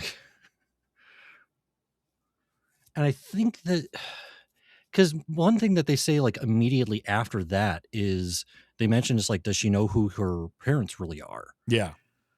And it's like, and then they just like completely, yeah, that's another thing that just kind of completely got disregarded. It's like, okay, because like Maccaro, you know, should have been a very poignant thing that Winston says her last name. Yes. And then for the rest of the movie, I was waiting. It's like, okay, where does this become important? And it never seems to come back. No, not really. Not in a way that was of any consequence. Yeah. A couple more Ian McShane lines because I could just listen to the guy talk all day. But I love this. Better to have them inside the tent, pissing out, than outside, pissing in. I mean, he's not wrong. Like, yeah, that makes sense. And from a narrative standpoint, it makes sense as well. Like, yeah, you keep your friends close and your enemies closer. Same thing, just a more interesting way to say it. Yeah. And also I love this because while we live among so-called polite society, they do not. So-called polite society, which is perfect for this world. Yeah. In the world of assassins, yeah, it'd be close, like quote unquote polite society, where you kill each other cleanly instead of brutally, I guess. Yeah, pretty much. I just liked her reaction. Rubber bullets. Rubber bullets. No, Polymer bullets. They're polymer bullets. Right, exactly. There's a chemical difference. There is. There is. Oh man. You can't have a movie about one. I forgot about one particular other. Like we established earlier on when All Else Fails, Nutshot. That comes up kind of in the fight sequence at 11 Below as well. Oh yeah. And apparently it works on women as well. Oh, you're talking about this sound because I captured that.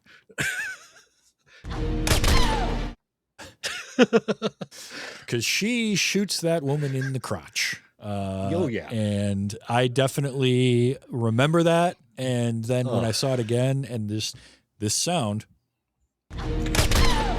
was so good. How am I predicting your sounds? This is weird. You've listened to this show a couple of times, I feel like. Oh yeah. You can't have John Wick in a movie and not say, "You're him, the one they call the Baba Yaga." Not once. The Baba Yaga. But twice. Because you're gonna do that. I get it. I'm fine with that. Whatever. As long as you're gonna have him in there, do it. Yeah. Nogi is a character that I did not realize until after watching it was added at like late in the process. I like the teacher. I'm always a big fan of like the teacher, and they get those moments, and I loved. He is beating you because you are allowing him to define the terms of the contest. That's real good. Yeah. That's real good because that's the lesson that Eve needs to learn is to redefine the terms of the contest. Yeah. And you like we've, and again, it ties into her whole physicality where she's a dancer. She's athletic, but not strong. So she needs to focus on the, not overpowering an enemy, but outwitting them and frankly out-toughing them. Yeah. Just outlasting them. Because again, she is incredibly resilient. It's like like John Wick has a healing factor. He still gets hurt a lot and he's limping. It's like if John Wick has a healing factor, Eve is just Colossus in vulnerability. Right. Yeah, no, John Wick is Wolverine. Eve is Deadpool, whereas she's healing immediately from things. It's insane. I love the coded language that this world uses. I'm always a fan of that. Like that's why I love spycraft movies. I love coded language. So when The scar-faced assassin is looking in the room, right? They've got the whole thing set up with Daniel, Norman Reedus' character. They're waiting for someone to show up. And I like that Eve goes in the room and then she's just talking to him. And just this is great. No business being conducted. No business being conducted. Yeah. Is a wonderful thing because if anybody happened to overhear that, it doesn't mean anything. Yeah. And yet we know as the audience, there's no killing going on yet. Yeah. Also, again, we didn't need John Wick in the third act. However, it did lead to... This is suicide. John Wick. His reputation precedes himself. And that dude is like, that's John Wick. And the other one being like, whatever, he's just a guy, immediately gets shot in the head. Yeah. It was perfect. That I was fine. Like, as long as he's going to be there, lean into it, go for that. So I like that. Yeah. Yeah. Famous last words. It's just John Wick. But I just love that there's a henchman that's like, that's John Wick. I don't want none of that smoke. Like, I don't want anything to do with this. It ties into what we had earlier with like, sir, we can't account for John Wick. I'm out. See it. That's all you needed to say. After the sequence in the alley, and we see her carrying a bag, and she's standing there, and just the woman says, "Miss, something's leaking from your bag." And it's not an opaque bag. No, it's not. It's like a grocery bag. It's like you can clearly see an outline of what's in it. Yeah, but it's and nice. It's like they just refuse to acknowledge it. This is something's going on. That's fine. It's New York. I mean, it's New York City. You see somebody with a hand in a bag all the time. Is it a hand or is it a sandwich? You can't tell. One or the other. Frank has precious little screen time, but I loved him. And that feels like Frank feels like he was reshoots where they didn't have Lance Reddick anymore. But we needed a Lance Reddick-like character. We don't have Charon, so we're going to have Frank. And I just loved, like, he's got the tropey line of, "You didn't hear this from me." You didn't hear this from me. Okay. Yeah. It's great. Also, their precise location has never been confirmed. Since anyone who's ever gone looking has also gone missing. That's bad math. I mean, he's right. Yeah. That's right. I mean, let me see if I can predict another clip. Did you like the dad joke of "May I be Frank"? So I and didn't. Then just like the slow look at his name tag. I made a GIF of that, but I didn't click that because that was too perfect. But I did get one more Frank clip, which was. So, will this be a large or small game hunt? Large game. I'm going after big game. Yeah. I love I never thought about it. It's like, again, like with the armory guys and like the sommelier and everything like that from it's like the first gun, like I never thought about it, but how cool it would be that it has the main scope for long distance, but then you turn it slightly and it actually had a red dot scope on the side. That was cool. I really liked I never thought about this. Like, it's a little detail, but it's like, it makes perfect sense. So, like he even mentions, it's like for closer range, it has a different scope. Yep. So just little details like that I love. And again, that scene is so much fun because it's a scene we have seen 1,000 times, right? Yeah. It's the gear up scene, and then it gets broken up 2/3 of the way in, and then an action sequence busts out. And not only an action sequence, but one where she's armed with nothing but grenades. Brilliant. Yeah. Genius. And finally, the last clip I got, because there's no way I was not going to clip this. Bombats, if you're listening, this is for you. Scheiße. If somebody says Scheisse or merde in a film, I'm clipping it. That's just no. If I ever make my own film, that's just the way it is. I say Scheisse so much. It's ridiculous. That could be the 3.5 years of German I took in high school coming back. It's one of the few things I can remember. But yeah. Scheiße. Also, the Bavarian music playing in the background is quite great. Yeah. No, look. I like this movie. I like this movie a lot. I had problems with it. We talked about the issues that it has that sets it below. Like, it's not... I feel like the first John Wick is the gold standard, but we both really liked 4. Chapter 4 was real good.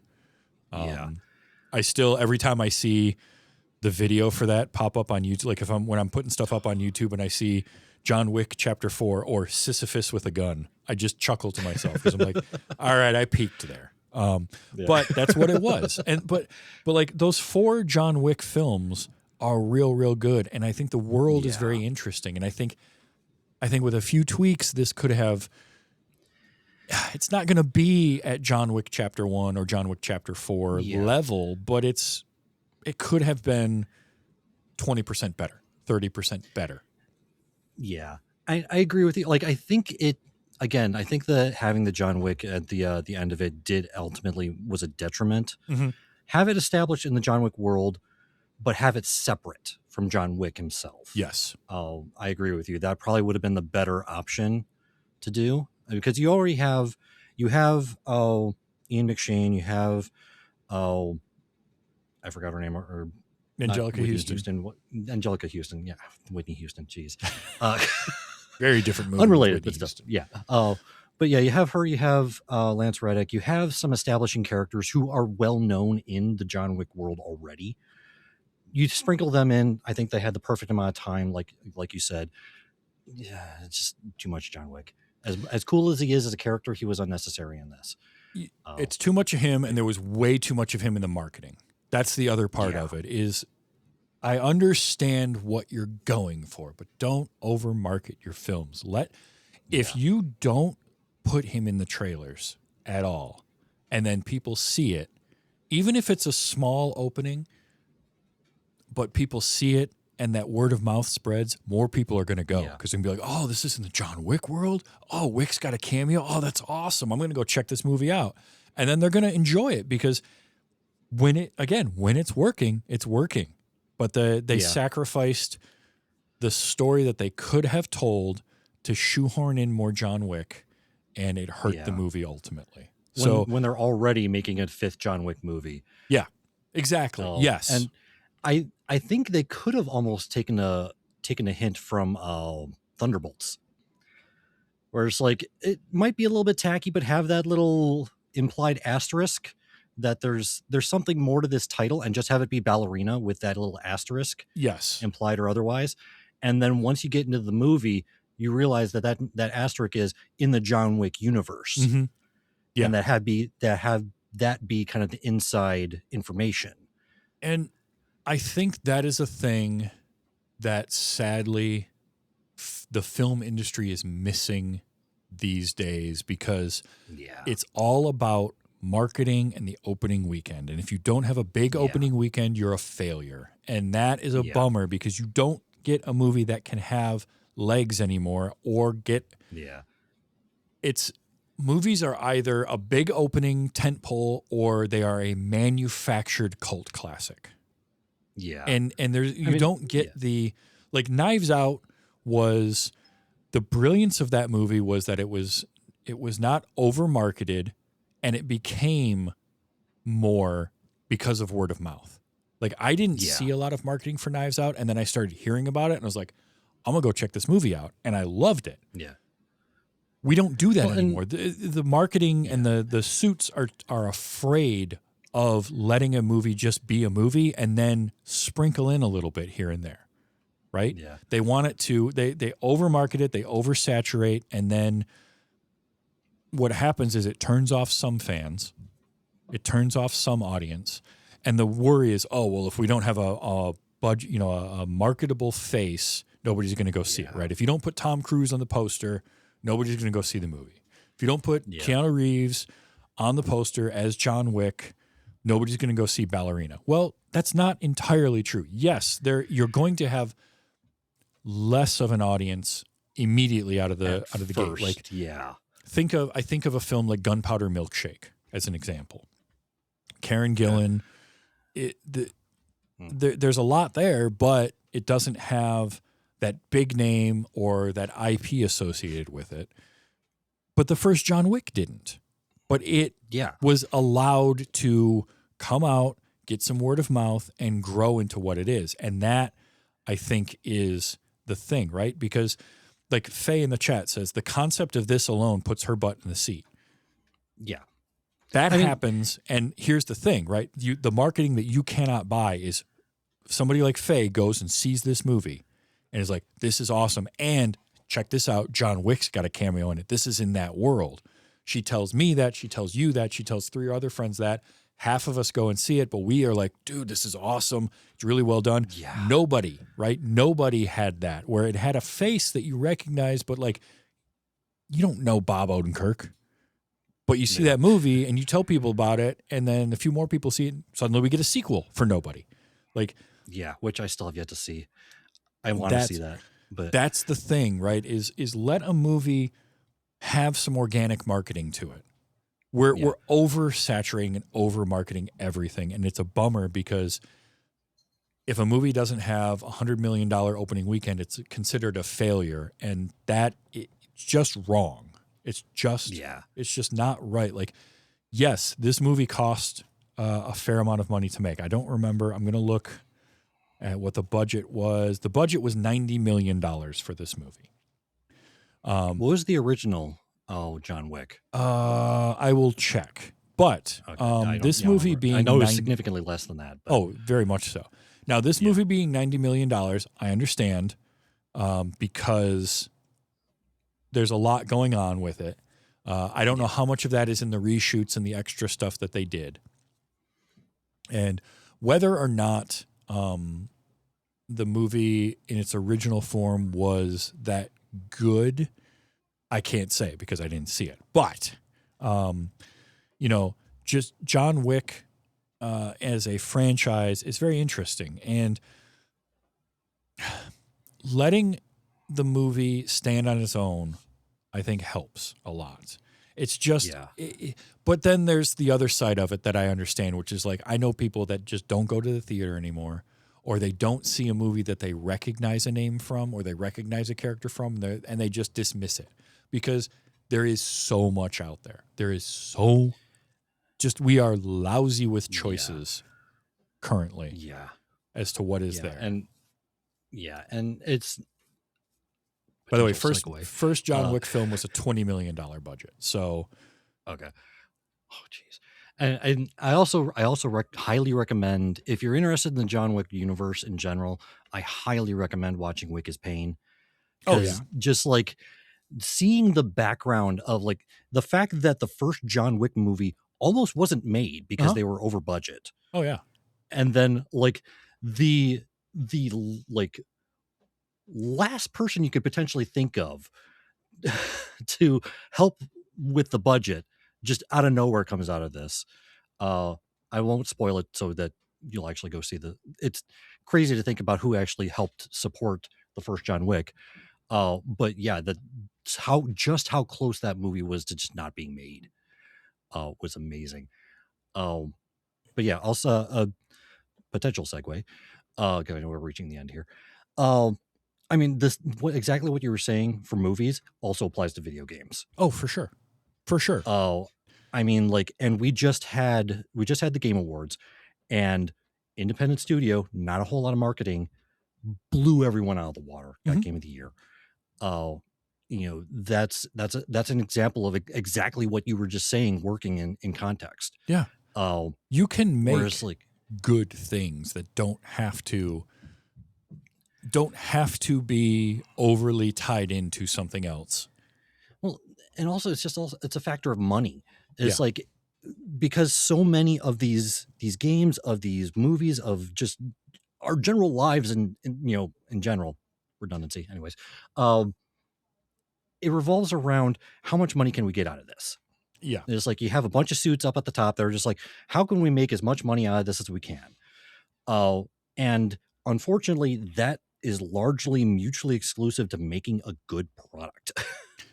Because the people who make the best products don't really care about how much money they're going to make off of it. So again, it's that double-edged sword. You need to make a good product to make money, but you need to make money in order for that product to potentially be good. You can't always predict it. It's why I always come back to, and I did not make this quote. It's from Mikey Newman. But getting a film made and getting a film finished and released is like throwing a dart from orbit and hitting a bullseye, right? It's extremely hard to do just to get a film made, let alone get a good film made. And it's why a studio like The Asylum, who, look, The Asylum does not make quote-unquote good films, but you know what they do is they make films that make money, right? The Asylum exists because everything it does is cheap to make, and it makes enough money that they can keep going. Troma Films is the same way. There is a market for that, but there is also still a market for the mid-budget film. You don't have to make a $200 million Marvel production. You can make John Wick at $20 to $30 million and it be good. And I think that we need more films in that realm. And as audiences, we need to go see these movies or watch them on streaming or buy them. And I know for some people, going to the theater is just not a thing they can do. I get it. We talked about that at the beginning. Like for you, it's hard to get out to the theater. But if you can, take a chance on a movie every once in a while. Sure, you might run into a movie you don't love, like wholeheartedly, but you might get lucky and you might find something that you really do like. Or take a chance on something on streaming that maybe you haven't seen. Yeah. Because I mean, we need that. We need to keep fostering these films, because if we don't, what we're going to end up with is Netflix and Paramount buying up everybody and just making the same thing over and over. And it's going to get boring and it's going to get dull. And it's going to, I love seeing things like Wake Up Dead Man was great. I enjoyed that. But at the same time, it got a limited theatrical run because Netflix didn't want to put it out in theaters. They did because they signed a contract with Ryan Johnson to do so. But I want to see cinema continue on, not just movies, but cinema, because both are important. I want Troma and I want The Asylum, but I also want the prestige films, and I want the mid-budget films, and I want the silly comedies, and I want the animated movies. I want all of this. We need the diversity of movies to do. Yeah. And just focusing on the product rather than the money behind it. Yes. I think is that a big too. deal. I think is a big thing, right? The whole I'm going to restrain myself because it could be an entirely different podcast. Well, no, but you're not wrong. Like you are right. Focus on the product and make a good product, and the money can follow that. When you focus on the money side of it, you get Indiana Jones and the Kingdom of the Crystal Skull, right? You get Star Wars: The Rise of Skywalker. Neither of those are inherently bad, but they are wasted potential because they could be so much better. Yeah.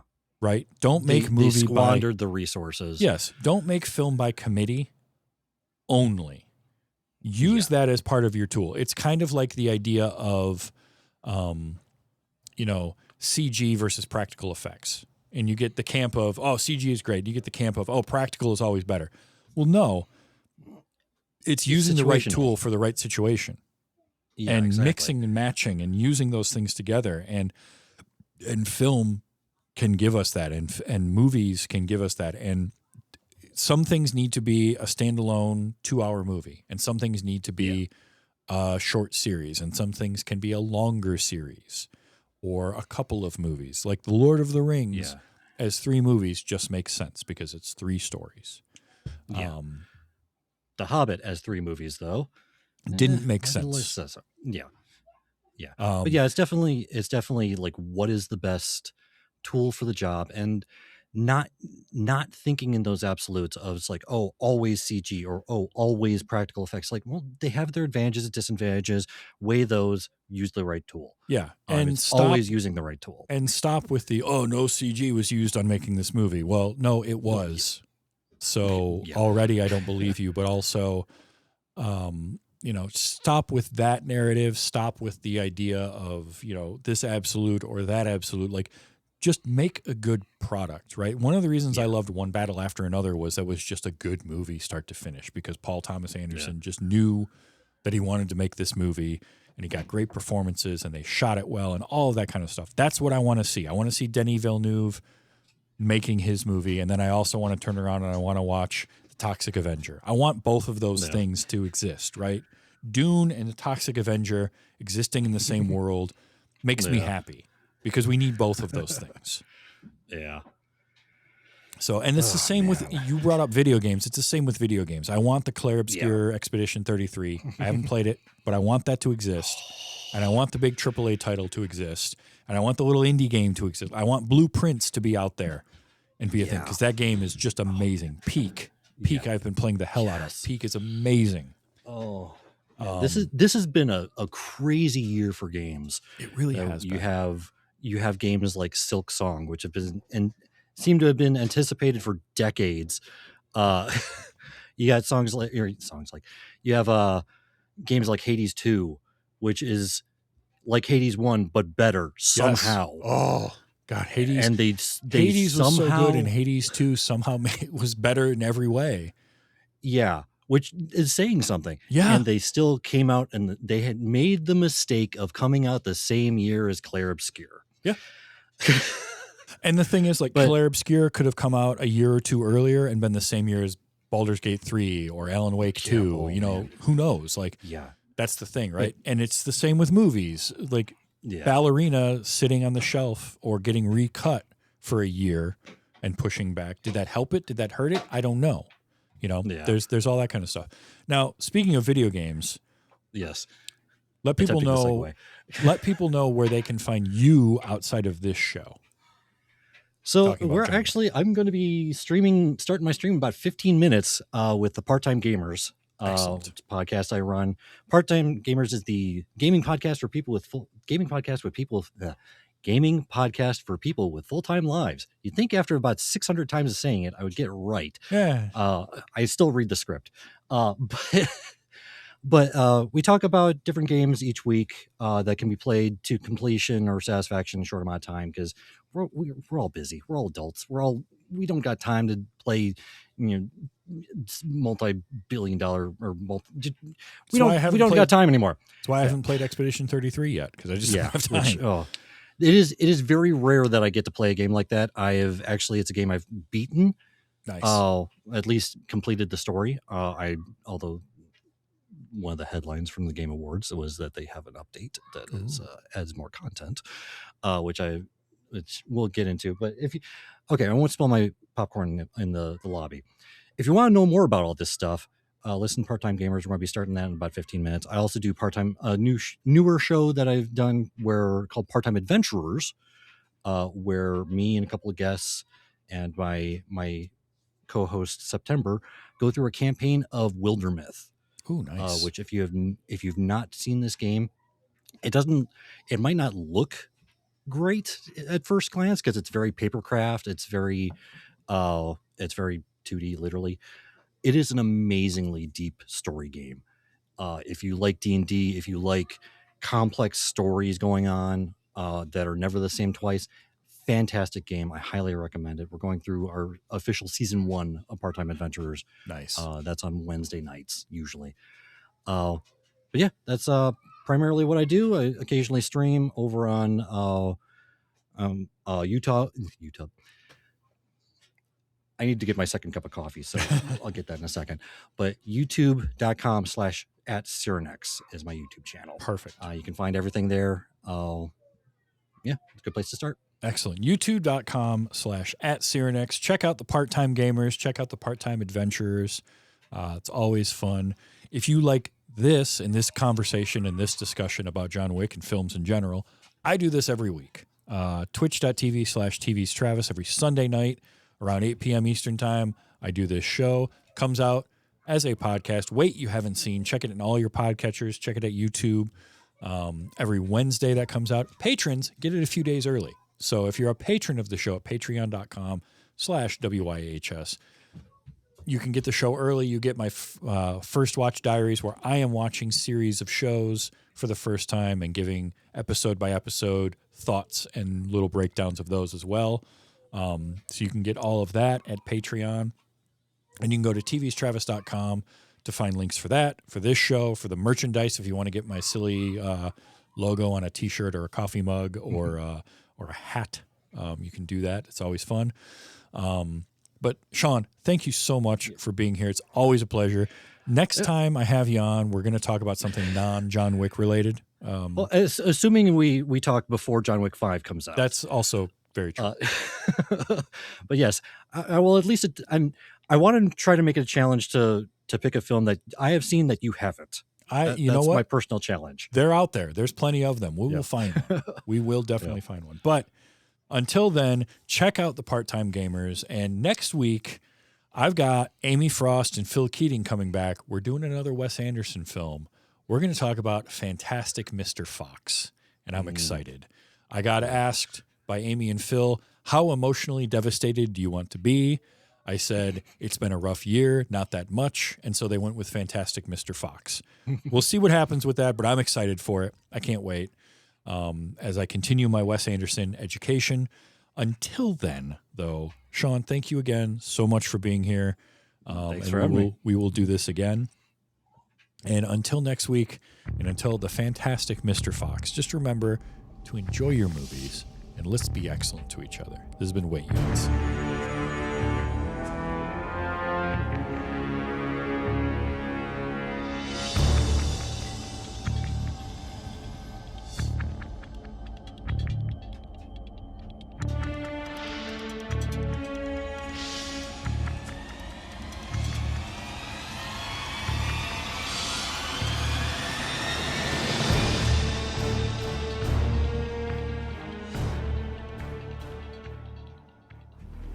I did not break any rules. You broke my fucking jaw. You're still using it. I mean, she was still using it. So Yeah, we completely forgot about that